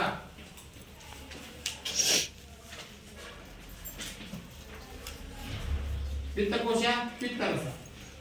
ಪಿತ್ತಕೋಶ ಬಿಡುಗಡೆ ಮಾಡುವ ಯಾವುದು? ಪಿತ್ತರಸ. ಹೌದಾ? ಇವು ನಳಿಕಾ ಗ್ರಂಥಿಗಳು. ಇವುಗಳು ಬಿಡುಗಡೆ ಮಾಡುವ ರಸ ನಾಳಗಳ ಮೂಲಕ ಹರಿಯುತ್ತದೆ. ನಾಳಗಳ ಮೂಲಕ, ಪೈಪ್ಗಳ ಮೂಲಕ. ನಮ್ಮ ದೇಹದೊಳಗ ನಾಳುಗಳಿವೆ, ಆ ನಾಳುಗಳ ಮೂಲಕ ಈ ರಸ ಹರಿಯುತ್ತದೆ. ಹೌದಾ? ಅದಕ್ಕೋಸ್ಕರ ಇವನ್ನ ನಳಿಕಾ ಗ್ರಂಥಿ ಅಂತ ಕರೀತಾರೆ. ಇನ್ನ ನಿರ್ನಾಳ ಗ್ರಂಥಿ ಅಂದ್ರೇನು? ಈ ಗ್ರಂಥಿಗಳು ಮಾಡುವ ರಸ ನಾಳದ ಮೂಲಕ ಹರಿಯುವುದಿಲ್ಲ. ನೇರವಾಗಿ ಎಲ್ಲಿ ಹರಿಯುತ್ತವೆ? ರಕ್ತಕ್ಕೆ ಹರಿಯುತ್ತವೆ. ಎಲ್ಲಿ ಹರಿಯುತ್ತವೆ? ರಕ್ತಕ್ಕೆ ಹರಿಯುತ್ತವೆ. ರಕ್ತ ಕರೆದು ನಂತರ ಗುರಿ ಅಂಗಗಳಿಗೆ ಹೋಗಿ ಏನ್ ಮಾಡ್ತವೆ? ನಮ್ಮ ಕೆಲಸವನ್ನ ಮಾಡ್ತವೆ. ಹಂಗಾರೆ ನಮ್ಮ ದೇಹದೊಳಗ ನಿರ್ನಾಳ ಗ್ರಂಥಿಗಳು ಮತ್ತು ನಳಿಕಾ ಗ್ರಂಥಿಗಳು ಬೇಕೇ ಬೇಡವೆ?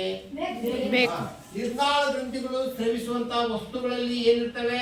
ಹಾರ್ಮೋನ್ಗಳು ಇರ್ತವೆ. ಏನಿರ್ತವು? ನೆನ್ಪಿಡುಗರಿ, ಹಾರ್ಮೋನ್ಗಳು. ಹಿಂದೆ ಹೇಳಿ ನಾನು, ಹಾರ್ಮೋನ್. ನಳಿಕಾ ಗ್ರಂಥಿಗಳು ಸ್ರವಿಸುವ ರಸದಲ್ಲಿ ಏನಿರ್ತವೆ? ಹಾರ್ಮೋನ್ಗಳಿರಲ್ಲ. ಅದ್ರ ಬಗ್ಗೆ ಏನಿರ್ತಾವ? ಕಿಣ್ವಗಳು ಇರ್ತಾವೋ. ನೆನ್ಪಿಡ್ಲಿ, ನಳಿಕಾ ಗ್ರಂಥಿಗಳು ಸ್ರವಿಸುವ ವಸ್ತುಗಳಲ್ಲಿ ಏನಿರ್ತವೆ? ಕಿಣ್ವಗಳು. ನಿರ್ನಾಳ ಗ್ರಂಥಿಗಳು ಸ್ರವಿಸುವ ವಸ್ತು, ರಾಸಾಯನಿಕ ವಸ್ತುಗಳಲ್ಲಿ ಏನಿರ್ತವೆ? ಹಾರ್ಮೋನ್ಗಳು ಇರ್ತವೆ. ಹಂಗಾರೆ ಹಾರ್ಮೋನ್ ಅಂದ್ರೆ ಏನು? ಹಾರ್ಮೋನ್ ಅಂದ್ರೆ ನಿರ್ನಾಳ ಗ್ರಂಥಿಗಳು ಸ್ರವಿಸುವ ರಾಸಾಯನಿಕ ವಸ್ತುಗಳಿಗೆ ಹಾರ್ಮೋನ್ಗಳಿರುತ್ತಾರೆ. ನೆನಪಿಕೊಳ್ಳಿ, ನಿರ್ನಾಳ ಗ್ರಂಥಿಗಳು ಸ್ರವಿಸುವ ರಾಸಾಯನಿಕ ವಸ್ತುಗಳಿಗೆ ಹಾರ್ಮೋನುಗಳೆನ್ನುತ್ತಾರೆ. ಇವು ಇನ್ನೊಂದು ಹೆಸರು, ಹಾರ್ಮೋನುಗಳಿಗೆ ಇನ್ನೊಂದು ಹೆಸರು ಏನಂದ್ರೆ ರಸದೂತಗಳು. ಏನ್ ಕರೀತಾರ? ರಸದೂತಗಳು ಅಂತ ಕರೀತಾರೆ. ಹೌದಾ? ಇವುಗಳು ವೆರಿ ವೆರಿ ಇಂಪಾರ್ಟೆಂಟ್. ಇವುಗಳು ಇಲ್ಲ ಅಂದ್ರೆ ನಾನು ನಡೆಯೋದು ಕಷ್ಟ, ಮಾತಾಡೋದು ಕಷ್ಟ, ಕುಂದ್ರೋದು ಕಷ್ಟ, ನೋಡೋದು ಕಷ್ಟ. ಹಂಗಾರೆ ನಮ್ಮ ದೇಹದಲ್ಲಿ ಗ್ರಂಥಿಗಳು ಮತ್ತು ಸ್ನಾಯುಗಳು, ನಮ್ಮ ದೇಹದಲ್ಲಿ ಹಲವಾರು ಚಟುವಟಿಕೆಗಳು ಜರುಗ್ತಾವಪ್ಪ. ಹೌದಾ? ಆ ಗ್ರಂಥಿಗಳು ಮತ್ತು ಸ್ನಾಯುಗಳು ನಮ್ಮ ಮೆದುಳು ಏನ್ ಮಾಡ್ತವೆ? ಸಂದೇಶವನ್ನು ಕಳಿಸೋದು. ಮತ್ತೆ ಸಂದೇಶ ಕಳಿಸಿದ ಮೇಲೆ ಮೆದುಳು ಹೇಳ್ತೈತಿ, ಈ ಒಂದು ಹಾವು ಬಂದಿದೆ, ಓಡೋಗಂತತಿ.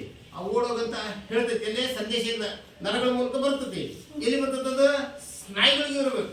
ಅವಾಗ ಸ್ನಾಯುಗಳು ಮುಂದೆ ಹೋಗಂಗಿಲ್ಲ ಅಂದ್ರೆ, ಸ್ನಾಯುಗಳು ವರ್ಕ್ ಮಾಡಲ್ಲ ಅಂದ್ರೆ ಹಾವು ಕಚ್ಚಿಬಿಡುತ್ತೆ. ಅವಾಗ ಈ ಹಾವು ಬಂದತಿ ಅನ್ನೋದು ಒಂದು ಸರಿ ಭಯ. ಈ ಗೂಡಿಲಿ ಒಂದು ಸರಿ ಕೂತು ನೀವು ಹೊಡ್ಯಾಕ ಕೊಡ್ತದೆ, ನಿನಗೇನಕತಿ ಭಯಕತಿ. ಆ ಭಯನ ಎಲ್ಲಿ ಹೋಗತ್ತದ ವಿಷಯ? ಮೆದುಳಿಗೆ ಹೋಗತ್ತೆ. ಆ ಮೆದುಳು ಕಳ್ಸಂತದ್ದು ಯಾವುದು? ಹಾರ್ಮೋನ್ಗಳು, ಗ್ರಂಥಿಗಳು. ಹಾರ್ಮೋನ್ಗಳು ಬಿಡುಗಡೆ ಆಗ್ತವೆ. ಮೊದಲು ಒಂದು ಸರಿ ಏನಂತಂದ್ರೆ ಅಂತ ಬರ್ತದೆ, ಬೈಗಳು ಭಯ ಆಗ್ತವೆ. ಒಂದು ಉದ್ರೇಕಕ್ಕೊಳಗಾಗ್ತದೆ. ಮೊದಲು ಅಂತ ಸಂದರ್ಭದಲ್ಲಿ ಬಿಡುಗಡೆ ಆಗುವ ವಸ್ತುಗಳು ಯಾವುವು? ಹಾರ್ಮೋನ್ಗಳು. ಆ ಹಾರ್ಮೋನ್ಗಳು ಏನ್ ಮಾಡ್ತಾರೆ? ಮೆದುಳಿಗೆ ಕಳಿಸ್ತಾವು. ಅವಾಗ ಮೆದುಳು ಏನ್ ಮಾಡ್ತೈತಿ? ಸಡನ್ ಆಗಿ ಯೋಚನೆ ಮಾಡುತ್ತೆ, ನಿನ್ ಕಾಲಿಗೆ ಮಣ್ಣು ಚುಚ್ಚಿದೆ, ಕಾಲಿದೆಯಾ, ಈ ರೀತಿ ನರಗಳ ಮೂಲಕ ಸಂದೇಶ ಬರುತ್ತೆ. ಅವಾಗ ಕಾಲಿರ್ತೇವೆ, ಸರಿ ಉಳ್ಮ್ಯಾಕ ಕಾಲಿಟ್ಟಿವಿ ಅಂತೇಳಿ ಇನ್ನೊಂದು ಸ್ವಲ್ಪ ಹೊತ್ತಕೊತ್ತ ಹೇಳ್ತದೆ ನನಗೆ ಮೆದುಳು. ಹೊತ್ತಕ್ಕೆ ಏನಾಗಲ್ಲ ಅಂತಂದೆ ಅಲ್ಲಲ್ಲ. ಹೌದಲ್ಲ? ಇದು ತಂತಾನೇ ನಡೆದರ ಪ್ರಚೇತನ. ಪರಿಸರದ ಪ್ರಚೋದನೆಗಳಿಗೆ ಪ್ರತಿಕ್ರಿಯೆಯನ್ನ ಏರ್ಪಡಿಸತಕ್ಕಂಥ ಶಕ್ತಿ ಪ್ರತಿಯೊಂದು ಜೀವಿಗಿದೆ. ಅದಕ್ಕೆ ಪ್ರಚೇತನ ಅಂತ ಕರೀತಾರ. ಮೆದುಳು, ಮೆದುಳು ಬಳ್ಳಿ, ಮೆದುಳಿನ ನರಗಳು ಮತ್ತು ಗ್ರಂಥಿಗಳು ಮತ್ತು ಸ್ನಾಯುಗಳು, ನಂತರ ಜ್ಞಾನೇಂದ್ರಿಯಗಳು, ಇವುಗಳಿಂದಲೇ ನಾವು ಇವತ್ತ ಚೆನ್ನಾಗಿರೋದು. ಕಂಡಿದ್ದ ಇದ್ರೆ ರೋಜ ಹೆಂಗದ, ಮುಖಪ್ಪ ಹೆಂಗದ ಗೊತ್ತಾಗತ್ತ. ಈಗ ನಾನು ಮಾತಾಡ್ತಾ ಇದ್ದೀನಿ. ಮಾತಾಡಲಿಕ್ಕೆ ಏನ್ ಬೇಕು? ನಾಲಿಗೆ ಬೇಕು. ನಾಲಿಗೆ ಇಲ್ದ ಇದ್ರೆ ಮಾತಾಡಕ್ಕಾಗುತ್ತ? ಒಂದು ಗುಳ್ಳೆಗೆ ಕೈಯಾಗ ಒಂದು ಬರೀ ನಾಲಿಗೆ ಒಂದು ಗುಳ್ಳೆ ಆದ್ರೆ ಹೌದಾ? ತೊಂದ್ರೆ. ನಾಲಿಗೆ ಮಾತಾಡಕ್ಕೆ ನಾಲಿಗೆ ಒಂದು ಧೈರ್ಯ. ನಂತರ ನಾವು ತಿನ್ನಂತ ಪದಾರ್ಥದೊಳಗ ರಸಗಳಿದಾವಲ್ಲ, ಸಿಹಿ, ಉಪ್ಪು, ಖಾರ, ಹುಳಿ, ಕಹಿ, ಅವುಗಳನ್ನ ಇದು ಮಾಡೋದು ಯಾರು? ನಾಲಿಗೆ. ನಂತರ ಈಗ ಮಮ್ಮಿದರ ಮನೆಯಾಗ ಒಗ್ಗರಣೆ ಮಾಡಿದ್ದೀವಲ್ಲ, ಅವ್ರ ಮನೆ ಹತ್ರ ಆದ್ರೂ ಅದ್ರ ಮಾಡಿದಂತ ವಾಸನೆ ನಮ್ಗೆ ಮೂಗಿ ಬರ್ತೈತಿ. ಮೂಗು ಒಂದು ಜ್ಞಾನೇಂದ್ರಿಯ. ನಾನು ಮಾತಾಡೋದು ಪ್ರತಿಯೊಂದು ಎಲ್ಲಿ ಕೇಳ್ತೀರಿ? ಕಿವಿ ಕೇಳ್ತೀರಿ. ಕಿವಿ ಕೇಳ್ತಿರಲ್ಲ, ಅದೊಂದು ಜ್ಞಾನೇಂದ್ರಿಯ. ನಂತರ ಇನ್ನೊಂದು ಮುಟ್ಟಿದೆ, ಅದೇನಾಗ್ತದೆ? ನೀನು ಮುಟ್ಟಿದ ತಕ್ಷಣ ಸ್ಪರ್ಶ. ಹೋಗ್ಲಿ, ನೀನು ಹಿಂದೆ ನೋಡಿಲ್ಲ, ಇಲ್ಲಿ ಮುಟ್ಟಿದ ಗೊತ್ತಾಗತ್ತಲ್ಲ. ಇದೇನಿದು? ಚರ್ಮ ಒಂದು ಜ್ಞಾನೇಂದ್ರಿಯ. ಹಾಗಾದ್ರೆ ಜ್ಞಾನೇಂದ್ರಿಯಗಳು ಪರಿಸರದ ವಿಷಯವನ್ನು ಗ್ರಹಿಸ್ತವೆ. ಹೌದಲ್ಲ? ಪ್ರಚೋದನೆಯನ್ನ ಗ್ರಹಿಸ್ತವು. ಅವಾಗ ಆ ಉದಾಹರಣೆ, ನಾನೀಗೊಂದು ಇಲ್ಲಿ ಹುಲಿ ನೋಡಿದೆ. ನೀವೆಲ್ಲ ನೋಡಿದಿರಿ, ಹುಲಿ ನೋಡಿದಿರಿ. ನೋಡಿದ್ದು ಏನು? ಕಣ್ಣು ನೋಡ್ತಾ, ಕಿವಿ ನೋಡ್ತಾ, ಮೂಗು ನೋಡ್ತಾ, ಕಣ್ಣು. ಹಾಗಾದ್ರೆ ಸಂದೇಶ ಕಣ್ಣಿನ ಸಂದೇಶ ಹೇಗೆ ಹೋಗ? ಸೀದಾ ನರಗಳ ಮೂಲಕ ಮೆದುಳಿಗೆ ಹೋಗೋದು. ಅಂತ ತಗೊಂಡು ಹೋಗೋ ಯಾವುವು? ನರಗಳ ಮೂಲಕ ಸಂದೇಶ ಹೋಗ್ತದೆ ಮೆದುಳಿಗೆ. ಹೌದಲ್ಲ? ಹಾಗಾದ್ರೆ ಕಣ್ಣು ಗ್ರಹಿಸ್ತು, ಹುಲಿನ ಗ್ರಹಿಸ್ತು. ಹುಲಿನ ನೀವು ಹಾವು ನೋಡಿದ್ರಿ, ಆನೆ ನೋಡಿದ್ರಿ, ಏನು ನೋಡಿದ್ರಿ, ಆ ಸಂದೇಶ ಏನು ಗೊತ್ತಾ? ಮೆದುಳು. ನೀವು ಅವಾಗ ಮೆದುಳು ಅಂದ ತಕ್ಷಣ ಆ ಕ್ಷಣನೇ ಹುಲಿ ನೋಡಿದ ತಕ್ಷಣ, ಹಾವು ನೋಡಿದ ತಕ್ಷಣ ಈ ತರ ಯೋಚನೆ ಬಂದಿರ್ತದೆ. ಮೆದುಳು ಆಗ್ತದೆ, ನೀ ಅಲ್ಲಿಂದ ಓಡುತ್ತಿ, ನಾನು ಹುಲಿ ಬಿದ್ದದ್ರಿಂದ ಹಾವು ಕಸ್ತತಿ, ಆನೆ ತುಳಿತೈತಿ, ಇವೆಲ್ಲ ನಮ್ಗೆ ಹೆದರಿಕೆ ಗೊತ್ತಲ್ಲ. ಹಂಗಾರ ಅವಾಗ ಸಡನ್ ಆಗಿ ಮತ್ತೆ ಅದು ಮೆದುಳು ಏನ್ ಮಾಡುತ್ತೆ? ಅದೇ ನರಗಳ ಮೂಲಕ ಏನ್ ಮಾಡುತ್ತೆ? ಸ್ನಾಯುಗಳಿಗೆ ಕಳಿಸ್ತದೆ ಸಂದೇಶವನ್ನ. ಅಲ್ಲಿಂದ ಓಡೋಗ್ಲಿ ಅಂತೇಳಿ ಅದು ಹೇಳಲ್ಲ, ನಾವು ಓಡ್ಕೊಂತಾರೆ. ಇದೆಲ್ಲ ನಮ್ಮ ಪ್ರತಿಯೊಬ್ಬ. ಹಾಗಾದ್ರೆ ಈಗ ಇಲ್ಲಿ ಹಾರ್ಮೋನ್ಗಳು ಪ್ರಮುಖ ಪಾತ್ರ ವಹಿಸ್ತವೆ. ಉದಾಹರಣೆ, ಈಗ ಮೆದುಳಿನ ಬುಡಭಾಗದಲ್ಲಿ, ಮೆದುಳಿನ ಮೆದುಳಿನೊಳಗ ಪಿಟ್ಯೂಟರಿ ಗ್ರಂಥಿ ಇದೆ. ಗ್ರಂಥಿಗಳಿವು ಪಿಟ್ಯೂಟರಿ ಗ್ರಂಥಿ. ಆಮೇಲೆ ಇಲ್ಲಿ ಕುತ್ತಿಗೆಯೊಳಗೆ ಬೆಳೆದಿದ್ದ ಇಲ್ಲಿ ಥೈರಾಯ್ಡ್ ಗ್ರಂಥಿ. ಆಮೇಲೆ ಕುತ್ತಿಗೆಯೊಳಗೆ ಪ್ಯಾರಾಥೈರಾಯ್ಡ್ ಗ್ರಂಥಿ, ಥೈರಾಯ್ಡ್ ಗ್ರಂಥಿ, ವೇದೋಜೀರಕ ಗ್ರಂಥಿ,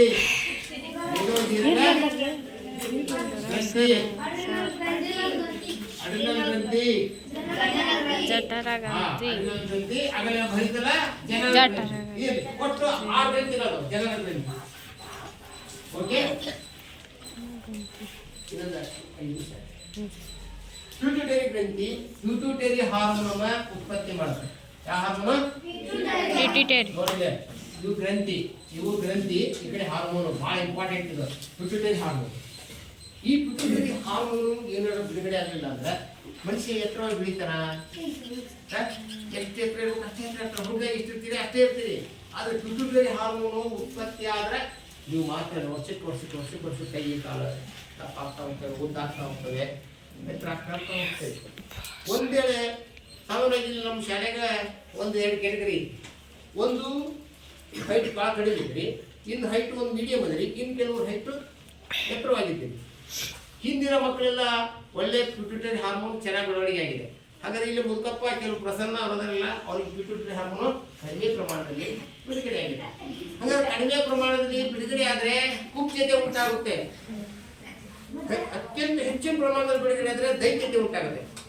ಪಿಟ್ಯೂಟರಿ ಹಾರ್ಮೋನು ಅತ್ಯಂತ ಹೆಚ್ಚು ಪ್ರಮಾಣದಲ್ಲಿ ಬಿಡುಗಡೆ ಆದ್ರೆ ದೈತ್ಯತೆ. ಇಲ್ಲಪ್ಪ 8ನೇ ಕ್ಲಾಸ್ ನೋಡಿ ಮರಿ, ಅವ್ನು ಯಾವ ಹೈಟ್ ಅದಲ್ಲಿ ಅಪ್ಪ, ಅವ್ನ ಕೈ ಕಾಲು ನೋಡ್ಲಿ, ಅವ್ನ ಹೊಸಳು ನೋಡ್ಲಿ, ಅವ್ನ ಮೂಗು ನೋಡ್ಲಿ, ಆ ಕೈ ಕಾಲು ತಪ್ಪು ಹೇಳ್ತಾರೆ. ಬೆಳವಣಿಗೆ ವಿಚಿತ್ರವಾದ ಬೆಳವಣಿಗೆ, ಹೌದಲ್ಲ?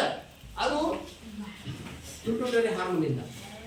ಅದಕ್ಕೋಸ್ಕರ ಪಿಟ್ಯೂಟರಿ ಹಾರ್ಮೋನು ಬೆಳವಣಿಗೆಗೆ ಕಾರಣವಾಗಿದೆ, ಬೆಳವಣಿಗೆ ಹಾರ್ಮೋನು. ಜೊತೆಗೆ ಈ ಹಾರ್ಮೋನು ಈ ಎಲ್ಲಾ ಗ್ರಂಥಿಗಳು ಬಿಡುಗಡೆ ಮಾಡುವ ಹಾರ್ಮೋನುಗಳನ್ನ ತನ್ನ ನಿಯಂತ್ರಣದಲ್ಲಿ ಇಟ್ಕೊಂಡು, ಅದಕ್ಕೋಸ್ಕರ ಗ್ರಂಥಿಗಳ ರಾಜ ಯಾವುದು? ಪಿಟ್ಯೂಟರಿ. ಗ್ರಂಥಿಗಳ ರಾಜ ಯಾವುದು? ಪಿಟ್ಯೂಟರಿ. ಹೌದಲ್ಲ? ಈಗ ಅದೇ ರೀತಿ ಥೈರಾಯ್ಡ್ ಗ್ರಂಥಿ ಬಿಡುಗಡೆ ಮಾಡುವ ಹಾರ್ಮೋನ್ ಥೈರಾಕ್ಸಿನ್ ಹಾರ್ಮೋನ್. ಈ ಥೈರಾಕ್ಸಿನ್ ಹಾರ್ಮೋನ್ ಬಿಡುಗಡೆ ಆಗ್ತಿದ್ರೆ ಹೆಣ್ಮಕ್ಳಿಗೆ ಸಾಮಾನ್ಯವಾಗಿ, ಗಂಡು ಮಕ್ಕಳಿಗೆ ಸಾಮಾನ್ಯವಾಗಿ ಉಪ್ಪು ಅಂದ್ರೆ ಥೈರಾಯ್ಡ್ ಅಂದ್ರೆ ಅಯೋಡಿನ್ ಪ್ರಮಾಣ ಇಲ್ಲದೆ ಹೋದ್ರೆ, ನಾವು ಸೇವಿಸುವಂತ ಆಹಾರದೊಳಗೆ ಅಯೋಡಿನ್ ಇಲ್ಲದೆ ಹೋದ್ರೆ ಥೈರಾಕ್ಸಿನ್ ಬಿಡುಗಡೆ ಆಗೋದಿಲ್ಲ. ಅದಕ್ಕೋಸ್ಕರ ಉಪ್ಪಿಗೆ ಅಯೋಡಿನ್ ಸೇರಿಸಿರ್ತಾರೆ. ಅದಕ್ಕೋಸ್ಕರ ಅಯೋಡಿನ್ ಭರಿತ ಉಪ್ಪನ್ನೇ ಸೇವಿಸಿ ಅಂತ ಹೇಳ್ತಾರಲ್ಲ, ಇವಾಗೆಲ್ಲ ಬರ್ತದಲ್ಲ. ಆಮೇಲೆ ಉಪ್ಪಿನ ಮೇಲೆ ಬರ್ತದೆ ಅಯೋಡಿನ್ ಭರಿತ ಉಪ್ಪು ಅಂತ ಇರ್ತದೆ ನೋಡ್ರಿ. ಅಯೋಡಿನ್ ಅದೊಂದು ಖನಿಜ, ಅದು ಉಪ್ಪಿನೊಳಗೆ ಹಾಕ್ತಾರೆ. ಯಾಕಂದ್ರೆ ಕೆಲವು ಪ್ರದೇಶದಲ್ಲಿ ಅಯೋಡಿನ್ ಸಿಗೋದಿಲ್ಲ. ಅವಾಗ ಈ ಕುದಿಗೆ ಏನಾಗತ್ತೆ, ಬಾವು ಬಂದ್ಬಿಡುತ್ತೆ. ಅದು ಅದಕ್ಕೆ ಗಳಗಂಡ ರೋಗ, ಸರಳಗಾಯಿ ಅಂತ ಕರೀತಾರೆ. ಸಮುದ್ರ ತೀರ ಪ್ರದೇಶದಲ್ಲಿ ವಾಸ ಮಾಡ್ತಾರೆ ಜನ. ಉಪ್ಪು ಅಲ್ಲಿ ಹೆಚ್ಚಾಗಿ ಸಮುದ್ರದ ಆಹಾರಗಳನ್ನ ತಿಂತಾರೆ. ಅದ್ರ ಅಯೋಡಿನ್ ರಿಚ್ ಇರುತ್ತೆ, ಹೆಚ್ಚಿರುತ್ತೆ. ಹಾಗಾಗಿ ಅವರಿಗೆ ಥೈರಾಯ್ಡ್ ಪ್ರಾಬ್ಲಮ್ ಬರಲ್ಲ. ಅವ್ರಿಗೆ ಚೆನ್ನಾಗಿರುತ್ತೆ. ಕಫನ ಜಾಸ್ತಿ ಆಗಲ್ಲ, ಥೈರಾಯ್ಡ್ ಪ್ರಾಬ್ಲಮ್ ಬರಲ್ಲ. ಆಮೇಲೆ ಥೈರಾಯ್ಡ್ ಪ್ರಾಬ್ಲಮ್ ಆದರೆ ಹೆಣ್ಮಕ್ಳಿಗೆ ಮಕ್ಕಳಾಗಲ್ಲ ಸಾಮಾನ್ಯವಾಗಿ. ಅದಕ್ಕೆ ಏನಂತಾರೆ ಮಕ್ಕಳಾಗಲ್ಲ? ಅದಕ್ಕೆ ಏನಂತಾರೆ ಅದು ಗೊತ್ತಿಲ್ವಾ? ಬಂಜೆ ಥರ ಉಂಟಾಗುತ್ತೆ. ಅದಕ್ಕೋಸ್ಕರ ಮಕ್ಕಳೇ ನೀವು ಅಯೋಡಿನ್ ಭರಿತ ಉಪ್ಪನ್ನೇ ಸೇವಿಸಬೇಕು. ಹಂಗಾರೆ ಅವ್ರಿಗೆ ಎಷ್ಟೇ ಪ್ರಾಬ್ಲಮ್, ನಮಗೂ ಸಮಸ್ಯೆ ಆಗುತ್ತೆ. ಹೌದಲ್ಲ? ಥೈರಾಯ್ಡ್ ಸಮಸ್ಯೆ ಭಾಳ ಡೇಂಜರ್. ಆಲ್ಮೋಸ್ಟ್ ಆಲ್ ಹೆಣ್ಮಕ್ಳಿಗೆ ಜಾಸ್ತಿ ಆದ್ರೆ ಆ ಸಮಸ್ಯೆ ಆಗುತ್ತೆ. ಗಂಡು ಮಕ್ಕಳಿಗೂ ಬಂಜೆ ಥರ ಆಗುತ್ತೆ. ನಿಮಗೆ ಥೈರಾಯ್ಡ್ ಪ್ರಾಬ್ಲಮ್ ಅಂದರೆ ಅಂಡಾಶಯ ಗ್ರಂಥಿ ಏನು ಬಿಡಲ್ಲ, ಸರಿ ಟೆಸ್ಟೋಸ್ಟೆರಾನ್ ಉತ್ಪತ್ತಿ ಆಗಲ್ಲ. ವಿಷಯಗಳಲ್ಲಿ ಟೆಸ್ಟೋಸ್ಟೆರಾನ್ ಉತ್ಪತ್ತಿ ಆಗಲ್ಲ, ಸಾಮಾನ್ಯ ಮಕ್ಕಳಾಗಲ್ಲ. ಅದಕ್ಕೋಸ್ಕರ ಥೈರಾಯ್ಡ್ ಗ್ರಂಥಿ ಬಿಡುಗಡೆ ಮಾಡುವ ಹಾರ್ಮೋನ್ ಯಾವುದು? ಥೈರಾಕ್ಸಿನ್. ವ್ಯಕ್ತಿತ್ವದ ಹಾರ್ಮೋನು. ವ್ಯಕ್ತಿತ್ವದ ಹಾರ್ಮೋನ್ ಅಂತ ಕರೀತಾರೆ. ಯಾಕಂತ ಕೇಳಿದ್ರೆ ದೇಹದ ಚಯಾಪಚಯ ಕ್ರಿಯೆ ವೇಗದ ಮೇಲೆ ಪ್ರತ್ಯಕ್ಷವಾಗಿ ಮತ್ತು ಪರೋಕ್ಷವಾಗಿ ಪ್ರಭಾವ ಬೀರೋದ್ರಿಂದ ಇದನ್ನ ವ್ಯಕ್ತಿತ್ವದ ಹಾರ್ಮೋನ್ ಅಂತ ಕರೀತಾರೆ. ಅರ್ಥ ಆಯ್ತಾ? ಥೈರಾಕ್ಸಿನ್ ಥೈರಾಯ್ಡ್ ಗ್ರಂಥಿ ಬಿಡುಗಡೆ ಮಾಡುವ ಹಾರ್ಮೋನ್. ಅವತ್ತು ನಾನು ಪಾಠ ಮಾಡಿದಾಗ ಇವನು ಅವನು ಇಬ್ಬರೇ ಕರೆಕ್ಟಾಗಿ ಇದು ಮಾಡಿದ್ದಾರೆ. ಉಳಿದರೆಲ್ಲ ಸುಮ್ಮನೆ ಕುತ್ಕೊಂಡಿದ್ದೀರಿ ನೀವು. ಭಾಳ ಜನ ಮಕ್ಕಳು ಏನು ಮಾಡಬೇಕು, ಕರೆಕ್ಟಾಗಿ ತಿಳಿಲಿಲ್ಲ ಅಂದರೆ ಕೇಳಬೇಕು ನೀವು. ಹಾಗೆ ಸುಮ್ಮನೆ ನಾವು ಏನು ಕೇಳಬೇಕು, ಸುಮ್ಮನೆ ಹೋದರೆ ಒಂದು ಕಡೆ ಬರ್ಕೋಬೇಕು, ನೋಟ್ ಮಾಡ್ಕೋಬೇಕು, ಪ್ರಶ್ನೆ ಕೇಳಬೇಕು, ಅರ್ಥ ಆಗೋರು ಬಿಡಬಾರ್ದು. ಅರ್ಥ ಆಯ್ತಾ? ಹಾಗೆ ಸುಮ್ಮನೆ ಕೂತು ಹೋದ್ರೆ ಕುತ್ತಿಗೆ ಹತ್ರ ಇಲ್ಲೊಂದೈತಲ್ಲ, ಅಲ್ಲಿ ಯಾವ ಗ್ರಂಥಿ ಇದೆ? ಥೈರಾಯ್ಡ್ ಗ್ರಂಥಿ. ಇಲ್ಲಿ ಬಿಡುಗಡೆ ಮಾಡುವ ಹಾರ್ಮೋನ್ ಯಾವುದು? ದೇಹದ ಚಯಾಪಚಯ ಕ್ರಿಯೆ ವೇಗದ ಮೇಲೆ ಏನ್ ಮಾಡ್ತೇವೆ, ಪ್ರಭಾವ ಬೀರುತ್ತದೆ. ಹಾಗಾಗಿ ಇದನ್ನ ವ್ಯಕ್ತಿತ್ವದ ಹಾರ್ಮೋನ್ ಎನ್ನುತ್ತಾರೆ. ಎಕ್ಸಾಮ್ 1 ಮಾರ್ಕ್ಸ್ ಕೇಳ್ತಾರ. ನಾಳೆ SDA, FDA ಮತ್ತು ಬ್ಯಾಂಕ್ ಎಕ್ಸಾಮ್, ಯಾವ ಎಕ್ಸಾಮ್ ಒಳಗೆ ಪೊಲೀಸ್, ನಾಳೆ ಪೊಲೀಸ್ ಇದಕ್ಕಿಲ್ಲ, ಅಲ್ಲಿ ಎಕ್ಸಾಮ್ಗೂ ಸಹ ಕೇಳ್ತಾರೆ. PDO ಎಕ್ಸಾಮ್ ಕೇಳ್ತಾರೆ. ಇಂಥವನ್ನ ವ್ಯಕ್ತಿತ್ವದ ಹಾರ್ಮೋನ್ ಯಾವ್ದು ಅಂತೇಳಿ ಹಾರ್ಮೋನ್ ಮ್ಯಾಗ ಒಂದು ಕ್ವಶನ್ ಇರುತ್ತೆ. ಇಷ್ಟ್ರಾಗ 1 ಮಾರ್ಕ್ಸ್ 1.5 ಮಾರ್ಕ್ಸ್ ಇರುತ್ತೆ, ನೆನ್ಪಿಟ್ಕೊಳ್ಳಿ. ನಂತರ ಪ್ಯಾರಾಥೈರಾಯ್ಡ್ ಗ್ರಂಥಿ, ಪ್ಯಾರಾಥಾರ್ಮೋನ್ ಹೆಸರು ನೋಡ್ರಿ. ಅದ್ರಾಗ ಹೆಂಗೈತಿ ಪ್ಯಾರಾಥಾರ್ಮೋನ್. ಇದು ಈ ಗ್ರಂಥಿಯಲ್ಲಿ ಕೆಲಸ ಮಾಡುತ್ತೆ ಅಂತ ಕೇಳಿದ್ರೆ ಲವಣ, ನಮ್ಮ ದೇಹದಲ್ಲಿ ಲವಣಗಳನ್ನ ನಿಯಂತ್ರಿಸುತ್ತದೆ. ಲವಣಗಳು ಕಡಿಮೆ ಆದ್ರೆ ಹೆಚ್ಚು ಮಾಡ್ಕೊತ್ತೆ, ಹೆಚ್ಚಾದ್ರೆ ಕಡಿಮೆ ಮಾಡುತ್ತೆ. ಲವಣಗಳ ಸಮತೋಲನ ಕಾಪಾಡೋದು ಯಾವುದು? ಪ್ಯಾರಾಥಾರ್ಮೋನ್. ನಂತರ ಮೇದೋಜನಿಕ ಗ್ರಂಥಿ, ಇನ್ಸುಲಿನ್ ನೆನ್ಪಿಡಿದ್ರೆ ಇದು ವೆರಿ ವೆರಿ ಇಂಪಾರ್ಟೆಂಟ್. ಇತ್ತೀಚೆಗೆ ಮನ್ಯಾಗ ಒಬ್ಬರಿಗೆ ಸಕ್ಕರೆ ಕಾಯಿಲೆ 30-35 ವರ್ಷ ಆಗೈತೆ ಅಂದ್ರೆ ಅವ್ರಿಗೇನು ಕಾಯಿಲೆ ಇರುತ್ತೆ? ಸಕ್ಕರೆ ಕಾಯಿಲೆ. ಸಕ್ಕರೆ ಕಾಯಿಲೆ ಗೊತ್ತಿಲ್ಲ, ಸಿಹಿ ಮೂತ್ರ ರೋಗ, ಮಧುಮೇಹ ರೋಗ ಅಂತ ಕರೀತಾರೆ, ಡಯಾಬಿಟಿಸ್ ಅಂತ ಕರೀತಾರೆ. ದಿನ ಟಿವಿಯಾಗ ಅದೇ ಬರುತ್ತೆ. ಡಯಾಬಿಟಿಸ್ ಅನ್ನು ಕಡಿಮೆ ಮಾಡಕ್ಕೆ ಈ ಗಿಡಮೂಲಿಕೆಗಳಿಂದ ತಯಾರು ಮಾಡೋದು ಔಷಧಿ ಪಡೀರಿ, ಇದನ್ನ ಪಡೀರಿ, ನಿಮಗೆ ಶುಗರ್ ಹೋಗುತ್ತೆ ಅಂತ. ತಪ್ಪು. ಆ ಥರ ಅಡ್ವರ್ಟೈಸ್ಮೆಂಟ್ ಕೊಡ್ತಾರಲ್ಲ, ಅಂತ ಪ್ಯೂರ್ ಆಗದೇ ಇಲ್ಲ. ಒಂದ್ಸಲ ಬಂತಂದ್ರೆ ಮುಗಿದು ಸಾಯೋವರೆಗೂ ಅದು ನಿಮ್ಮನ್ನು ಬಿಟ್ಟು ಹೋಗಲ್ಲ. ಅದು ನೀವು ಸಾಯೋಕೆ ಅವಾಗ ಅದು ನಿಮ್ಮನ್ನು ಬಿಟ್ಟು ಹೋಗತ್ತೆ, ಅಲ್ಲಿವರೆಗೂ ಬಿಡಲ್ಲ. ಅದು ಅಂಟು ರೋಗ ಅಲ್ಲ ಅದು. ಹೌದಲ್ಲ? ಒಂದ್ಸಲ ವ್ಯಕ್ತಿ ಬಂತಂದ್ರೆ ಮುಗಿತು, ದೀರ್ಘಕಾಲೀನ ರೋಗ ಅದು. ಹಂಗಾರೆ ಈ ಇನ್ಸುಲಿನ್ ನಮ್ಮ ದೇಹದಲ್ಲಿ ಕಡಿಮೆ ಆಗ್ತದೆ, ನನಗೆ ಸಕ್ಕರೆ ಕಾಯಿಲೆ ಬರುತ್ತೆ. ನಾವು ಸೇವಿಸಿದಂಥ ಆಹಾರದೊಳಗೆ ಏನಿರುತ್ತೆ? ಸಕ್ಕರೆ ಇರುತ್ತೆ. ಆ ಸಕ್ಕರೆ ಅಂಶ ರಕ್ತದೊಳಗೆ ಮತ್ತು ಮೂತ್ರದೊಳಗೆ ಹೆಚ್ಚಾಗಿ ಅಂತ ಹೋಗುತ್ತೆ. ಅವಾಗ ಕೈ ಬೀಳೋದು, ನಂತರ ಬಾಯಾರಿಕೆ ಆಗೋದು, ಪದೇ ಮೂತ್ರ ವಿಸರ್ಜನೆ ಮಾಡೋದು. ಹೌದಾ? ಜೊತೆಗೆ ತಲೆ ಸುಟ್ಟು ಬರೋದು, ಆಮೇಲೆ ಕಣ್ಣು ಮಂಜಾಗೋದು, ನಂತರ ಹೃದಯ ಸಂಬಂಧ ಕಾಯಿಲೆಗಳು ಬರ್ತವೆ. ಹೌದಲ್ಲ? ಈ ಥರ ಬಂದಾಗ ವ್ಯಕ್ತಿ ಏನು ಮಾಡಬೇಕು? ಮತ್ತೆ ಹೊರಗಡೆಯಿಂದ ಇನ್ಸುಲಿನ್ ತಗೋಬೇಕು ಮತ್ತು ಮಾತ್ರೆಗಳನ್ನು ತಗೋಬೇಕು. ಒಂದೊಂದು ಮಾತ್ರೆ 10 ರೂಪಾಯಿ, 12 ರೂಪಾಯಿ, 15 ರೂಪಾಯಿ ದಿನ. ಬೆಳಿಗ್ಗೆ ಸಾಯಂಕಾಲ ಮಾತ್ರೆಗಳನ್ನು ತಗೊಂಡ್ರೆ ದಿನ ಎಷ್ಟಾಗತ್ತೆ? ದಿನ 20 ರೂಪಾಯಿ. ಹೌದಲ್ಲ? ಹಾಗಾದ್ರೆ ಈ ಸಕ್ಕರೆ ಕಾಯಿಲೆ ಬರಬಾರ್ದಂದ್ರೆ ಏನು ಮಾಡಬೇಕಪ್ಪ? ಮನುಷ್ಯ ಯಾವಾಗಲೂ ಲವಲವಿಕೆಯಿಂದ ಇರಬೇಕು, ಚಟುವಟಿಕೆಯಿಂದ ಇರಬೇಕು, ನಗ್ತಾ ಇರಬೇಕು, ಕೆಲಸ ಮಾಡ್ತಾ ಇರಬೇಕು, ಓಡಾಡ್ತಾ ಇರಬೇಕು, ವ್ಯಾಯಾಮ ಮಾಡಬೇಕು. ಬೆಳಿಗ್ಗೆ ಒಳ್ಳೆಯ ಮತ್ತು ಸಂಜೆ ವಾಯುವಿಹಾರ ಮಾಡಿ ಒಳ್ಳೆಯ ಗಾಳಿಯನ್ನು ಸೇವನೆ ಮಾಡಬೇಕು. ಚೆನ್ನಾಗಿ ಕೆಲಸ ಮಾಡೋನಿಗೆ, ಊಟ ಬಂದವನಿಗೆ ರೋಗವಿಲ್ಲ ಅಂತ ಹೇಳಿದಿಲ್ಲ, ಮಾತು ಬಂದವನಿಗೆ ಜನ ಇಲ್ಲ. ಹಂಗಾರೆ ಊಟ ಮಾಡೋದು ಏನಿರ್ಬೇಕು? ನಮ್ಗೆ ಗೊತ್ತಿರ್ಬೇಕು, ಎಷ್ಟು ತಿನ್ಬೇಕು ದಿನಕ್ಕೆ ಅನ್ನೋದು ಗೊತ್ತಿರ್ಬೇಕು. ಅರ್ಥತಾ?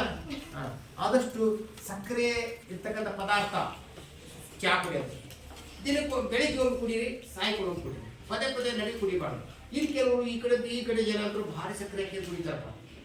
ಸಕ್ಕರೆ ಆದಾಗ ಏನೈತೆ ಕೊಡಿದ್ರೆ ನಿಜವಾದ ಸಕ್ಕರೆ ಕಾಯಿಲೆ ಬೇಗ ಬರುತ್ತೆ.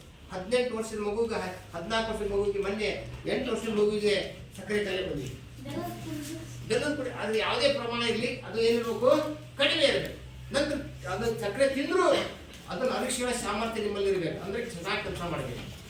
ಕೆಲಸ ಮಾಡಿದರೆ ಕಡಿಮೆ, ಜೊತೆಗೆ ವ್ಯಾಯಾಮ ಮಾಡಬೇಕು. ನಂತರ ಅನ್ನ ಎಷ್ಟು ಊಟ ಮಾಡಬೇಕು ಅಷ್ಟು ಊಟ ಮಾಡೋದು. ಅದಕ್ಕಾಗಿ ರೊಟ್ಟಿ, ಚಪಾತಿ, ತರಕಾರಿ, ಹಣ್ಣು ಹಂಪಲ ಇವುಗಳೆಲ್ಲ ತಿಂದರೆ ಈ ಏನು ಸಕ್ಕರೆ ಕಾಯಿಲೆ ಬರೋಲ್ಲ. ಅವ್ರ ಇನ್ಸುಲಿನ್ ಹೆಚ್ಚಿನ ಪ್ರಮಾಣದಲ್ಲಿ ಬಿಡುಗಡೆ ಆಗುತ್ತೆ. ಅವಾಗ ನಾವು ಸೇವಿಸಿದಂಥ ಪ್ರತಿಯೊಂದು ಆಹಾರ ಏನಾಗುತ್ತೆ, ಜೀರ್ಣ ಆಗುತ್ತೆ. ಇನ್ನು ಅಡಿನಲ್ ಗ್ರಂಥಿ, ಅಡಿನಲಿನ್ ಅದು 3 ಹಾರ್ಮೋನ್ಗಳ ಬಿಡುಗಡೆ ಮಾಡುತ್ತೆ. ಅಡಿನಲಿನ್, ನಾನ್ ಅಡ್ರಿನಲಿನ್, ಡೋಪಮಿನ್ ಅಂತ 3 ಹಾರ್ಮೋನ್ಗಳ ಬಿಡುಗಡೆ. ಅದರಲ್ಲಿ ಇಂಪಾರ್ಟೆಂಟ್ ಯಾವುದು ಅಡಿನಲಿನ್. ಅಡಿನಲಿನ್ ಮೂತ್ರ ಉತ್ಪಾದನೆಯನ್ನ ನಿಯಂತ್ರಿಸುತ್ತೆ. ಮೂತ್ರದ ಉತ್ಪಾದನೆ ಆಗಬೇಕಾದ್ರೆ ಅಡ್ರಿನಲಿನ್ ಹಾರ್ಮೋನ್ ಹೆಚ್ಚಿನ ಬಿಡುಗಡೆ ಆಗಬೇಕು. ನೆನ್ಪಿಡ್ರಿ, ಇದು ತುರ್ತು ಪರಿಸ್ಥಿತಿ ಹಾರ್ಮೋನು. ತುರ್ತು ಪರಿಸ್ಥಿತಿ ಹಾರ್ಮೋನು ಈಗ ಒಂದೇ ಸರಿಗೆ ಯಾವುದೋ ಒಂದು ವಿಷಯ, ಈಗ ಉದಾಹರಣೆ ಪಾಠ ನಡೆಯುತ್ತೈತಿ, ನಿಮ್ಮ ಮನೇಲಿ ಯಾರೊಬ್ಬರು ಬೇರೆ ಬಂದರು, ಅಯ್ಯೋ ಯಾರೋ ಒಬ್ರು ಹುಡುಗ ಬಂದು ಅಯ್ಯೋ ನಿಮ್ಮ ಇವ್ರು ತೀರ್ಕೊಂಡು ಹೋದ್ರು ಅಂತ. ತೀರ್ಕೊಂಡು ಹೋದ ತಕ್ಷಣ ಹಂಗೆ ಕರೆದು ಅವನಿಗೆ ಏನು ಹೇಳ್ತಾರೆ ವಿಷಯ, ಏನೋ ಒಂದು ಆಘಾತಕಾರಿ ವಿಷಯ ಕೇಳಿದಾಗ ನೀವು ಆರಾಮಿಗೆ ಏನು ಮಾಡ್ತೀರಿ, ಬಿದ್ದೆ ಬಿಡ್ತೀವಿ, ಬೋರ್ಡ್ಸ್ ಬಂದು ಬಿದ್ದೆ ಬಿಡ್ತೀವಿ. ಅಂಥ ಸಂದರ್ಭದಲ್ಲಿ ನಿಮಗೇನಾದ್ರು ತುರ್ತು ಪರಿಸ್ಥಿತಿ ಎದುರಾದಾಗ ಅಂಥ ಸಂದರ್ಭದಲ್ಲಿ ಅಡ್ರಿನಲಿನ್ ಏನು ಮಾಡುತ್ತೆ, ಹೆಚ್ಚಿನ ಪ್ರಮಾಣದಲ್ಲಿ ಬಿಡುಗಡೆಯಾಗಿ ವ್ಯಕ್ತಿಯನ್ನ ಸಾವಿನಿಂದ ರಕ್ಷಣೆ ಮಾಡುತ್ತೆ. ಅದಕ್ಕೆ ಏನಂತ ಕರೀತಾರ, ಅಡ್ರಿನಲಿನ್ ತುರ್ತು ಪರಿಸ್ಥಿತಿ ಹಾರ್ಮೋನು. ಇದನ್ನು ಎಕ್ಸಾಮ್ ಕೇಳ್ತಾರ, ಇದನ್ನು ಕೇಳ್ತಾರೆ. ವ್ಯಕ್ತಿತ್ವದ ಹಾರ್ಮೋನು ತಯಾರಾಗ್ತದೆ, ತುರ್ತು ಪರಿಸ್ಥಿತಿ ಹಾರ್ಮೋನು ಅಡ್ರಿನಲಿನ್. ಓಕೆ. ಈಗಾಗಲೇ ಜನನ ಗ್ರಂಥಿಯಲ್ಲಿ ಈಗಾಗಲೇ ಉಸಿರ ಗ್ರಂಥಿ, ಅಂಡಾಶಯ ಗ್ರಂಥಿ. ಉಸಿರ ಗ್ರಂಥಿ ಅಂದ್ರೆ ಟೆಸ್ಟೋಸ್ಟೆರಾನ್, ಆಮೇಲೆ ಅಂಡಾಶಯ ಗ್ರಂಥಿ ಈಸ್ಟ್ರೋಜನ್. ಇಷ್ಟೈತೆ ಮಕ್ಕಳೇ. ಹಾಗಾಗಿ ನಮ್ಮ ಆರೋಗ್ಯ ಚೆನ್ನಾಗಿರ್ಬೇಕಾದ್ರೆ, ನಮ್ಮ ಬೆಳವಣಿಗೆ ಚೆನ್ನಾಗಿರ್ಬೇಕಾದ್ರೆ ನಾವು ಈಗ ಬೆಳವಣಿಗೆ ಹಂತ ಚೆನ್ನಾಗಿ ಊಟ ಮಾಡಬೇಕು, ಚೆನ್ನಾಗಿ ಕೆಲಸ ಮಾಡಬೇಕು, ನಮ್ಮ ದೈಹಿಕ ಚಟುವಟಿಕೆ ಚೆನ್ನಾಗಿರಬೇಕು. ಜೊತೆಗೆ ವೈಯಕ್ತಿಕ ಆರೋಗ್ಯ, ವೈಯಕ್ತಿಕ ಸ್ವಚ್ಛತೆ ತುಂಬ ಇಂಪಾರ್ಟೆಂಟ್. ದಿನನಿತ್ಯ ಏನು ಮಾಡೋದು, ಸ್ನಾನ ಮಾಡೋದು, ಕರೆಕ್ಟ್ ಹಲ್ ತಿಕ್ಕೋದು, ನಂತರ ಉಗುರು ಬಂದಾಗ ಉಗುರು ತಗೊಳ್ಳೋದು, ನಂತರ ನೀಟಾಗಿರಬೇಕು. ಅವಾಗ ದೇಹಕ್ಕೆ ಎಣ್ಣೆಯನ್ನು ಹಚ್ಚಬೇಕು. ರಸ್ತಾಗೊಮ್ಮೆ ಶನಿವಾರ ಭಾನುವಾರ ಮುಖ ತುಂಬ ಎಣ್ಣೆ ಹಚ್ಚಿರೋದು ಹೊಂದಕ್ಕೆಲ್ಲ ಅಲ್ಲಿ ಇಲ್ಲಿ ಕೆಲಸ ಮಾಡ್ಬೋದು, ಹೌದಾ? ವಾರಕ್ಕೊಮ್ಮೆ ನಾನು ಏನು ಮಾಡ್ತೀನಿ, ಎಣ್ಣೆ ಲೇಪನ ಮಾಡ್ತೀನಿ ತಲೆಗೆ, ಮುಖಕ್ಕೆ ಹಚ್ಚಿರ್ತೀನಿ, ಎಲ್ಲ ಕಡೆ ಹಾಕಿ ತಿಕ್ಕಿ ಬಿಸಿಲಾಗ ಒಂದು ಸ್ವಲ್ಪ 2 ಗಂಟೆ 1 ಗಂಟೆ ಅಡ್ಡಾಡ್ಬಿಡ್ತಾರೆ. ಅವಾಗ ಆ ತೈಲ ಚರ್ಮದಲ್ಲಿ ಹೋಗಿ ನಮ್ಮ ಒಳಗಿನ ಅಂಗಾಂಗಗಳನ್ನು ಮತ್ತು ಚರ್ಮವನ್ನು ಸೂರ್ಯರಶ್ಮಿಯಿಂದ ರಕ್ಷಣೆ ಮಾಡುತ್ತೆ. ಅವಾಗ ಆರೋಗ್ಯ ಚೆನ್ನಾಗಿರುತ್ತೆ. ಅರ್ಥಾಯ್ತಾ? ಜೊತೆಗೆ ಶುಚಿತ್ವವಾದ ಆಹಾರವನ್ನು ಸೇವನೆ ಮಾಡಬೇಕು. ಜಾಸ್ತಿ ತರಕಾರಿಗಳನ್ನು, ಹಣ್ಣುಗಳನ್ನು ಹೆಚ್ಚು ಬಳಸಬೇಕು. ಆವಾಗ ಆರೋಗ್ಯ ಚೆನ್ನಾಗಿರುತ್ತೆ. ಅರ್ಥಾಯ್ತಾ? ಹಾಗೆ ಲೈಂಗಿಕ ಅಂಗಗಳ ಆರೋಗ್ಯ ಆಗಬೇಕಾದ್ರೆ ಅವುಗಳನ್ನು ಕ್ಲೀನಾಗಿ ನೋಡಬೇಕು, ಹೌದಲ್ಲ? ಕ್ಲೀನಾಗಿ ನೋಡ್ಕೋಬೇಕು, ನಾವು ಕ್ಲೀನಾಗಿ ಸ್ವಚ್ಛವಾಗಿ ಇಟ್ಕೋಬೇಕು. ಆವಾಗ ಲೈಂಗಿಕ ರೋಗಗಳು ಬರೋದಿಲ್ಲ. ಅರ್ಥ ಆಯ್ತಾ? ಸರಿ, ಈಗ ತಿಳಿತ ಪಾಠ. ಹದಿಹರೆಯಕ್ಕೆ ಪ್ರವೇಶ ಎಲ್ಲಿಂದ ಪ್ರಾರಂಭ ಆಗುತ್ತೆ? ಸುಮಾರು 11 ವಯಸ್ಸಿನಿಂದ 19 ವರ್ಷಕ್ಕೆ. ಈ ವಯಸ್ಸನ್ನ ಹದಿಹರೆಯದ ವಯಸ್ಸು ಅಂತ ಕರೀತಾರೆ. ಯಾವ ಪ್ರಾರಂಭ ಆಗುತ್ತೆ? 11ರಿಂದ ಪ್ರಾರಂಭ ಆಗುತ್ತೆ. ಹೆಣ್ಮಕ್ಳಿಗೆ 9ರಿಂದ ಪ್ರಾರಂಭ ಆಗುತ್ತೆ, 2 ವರ್ಷ ಮೊದಲು ಅವರಿಗೆ. ನಂತರ 19 ಕೊನೆಗಳು 18ರಿಂದ 19ವರೆಗೂ ಇರ್ತದೆ. ಅದು ಮುಗಿತೆ. ಅದಕ್ಕೆ ಅದು ಮೂದಾದ್ಮೇಲೆ ಬಂದಂತೆ ಅವಸ್ಥೆಗಳು, ಒಂದೊಂದೇ ಅವಸ್ಥೆ, ತಾರುಣ್ಯ ಅವಸ್ಥೆ ಆದ್ಮೇಲೆ ಯೌವನ ಅವಸ್ಥೆ ಬರುತ್ತೆ, ಹೌದಲ್ಲ? ಯೌವನ ಅವಸ್ಥೆ ಬಂದ್ರೆ ಉಪಾವಸ್ಥೆ, ಅವಸ್ಥೆ ಬಂದು ಕೊನೆಗೆ ಮನುಷ್ಯ ಇದಾಗ್ತಾನೆ, ಹೌದಲ್ಲ? ಒಂದೊಂದು ಅವಸ್ಥೆ. ಈಗ ನಂತರ ಗ್ರಂಥಿಗಳ ಬಗ್ಗೆ ಹೇಳಿದೆ, ಹೌದಾ? ಗ್ರಂಥಿಗಳ ಬಗ್ಗೆ ಹೇಳಿದಿಲ್ಲ? ಪಿಟ್ಯೂಟರಿ ಗ್ರಂಥಿ ಬಿಡುಗಡೆ ಮಾಡುವ ಹಾರ್ಮೋನು, ಥೈರಾಯ್ಡ್ ಗ್ರಂಥಿ ಬಿಡುಗಡೆ ಮಾಡುವ ಹಾರ್ಮೋನು, ಪ್ಯಾರಾಥೈರಾಯ್ಡ್ ಗ್ರಂಥಿ ಬಿಡುಗಡೆ ಮಾಡುವ, ಮೇದೋಜಿ ಗ್ರಂಥಿ ಬಿಡುಗಡೆ ಮಾಡುವ, ಅಡ್ರಿನಲ್ ಗ್ರಂಥಿ ಬಿಡುಗಡೆ ಮಾಡುವ ಅಡ್ರಿನಲ್. ಹೌದಾ? ಓಕೆ, ಎಲ್ಲರಿಗೆ ಅರ್ಥ ಆಯ್ತಾ? ಸರಿ, ಈಗ ಮಕ್ಕಳೇ ಇಲ್ಲಿಗೆ ಅಧ್ಯಾಯ ಮುಗೀತು. ಮುಂದಿನ ಪಾಠವನ್ನು ಮುಂದಿನ ತರಗತಿಯಲ್ಲಿ ಅಭ್ಯಾಸ ಮಾಡೋಣ. ನಮಸ್ಕಾರ.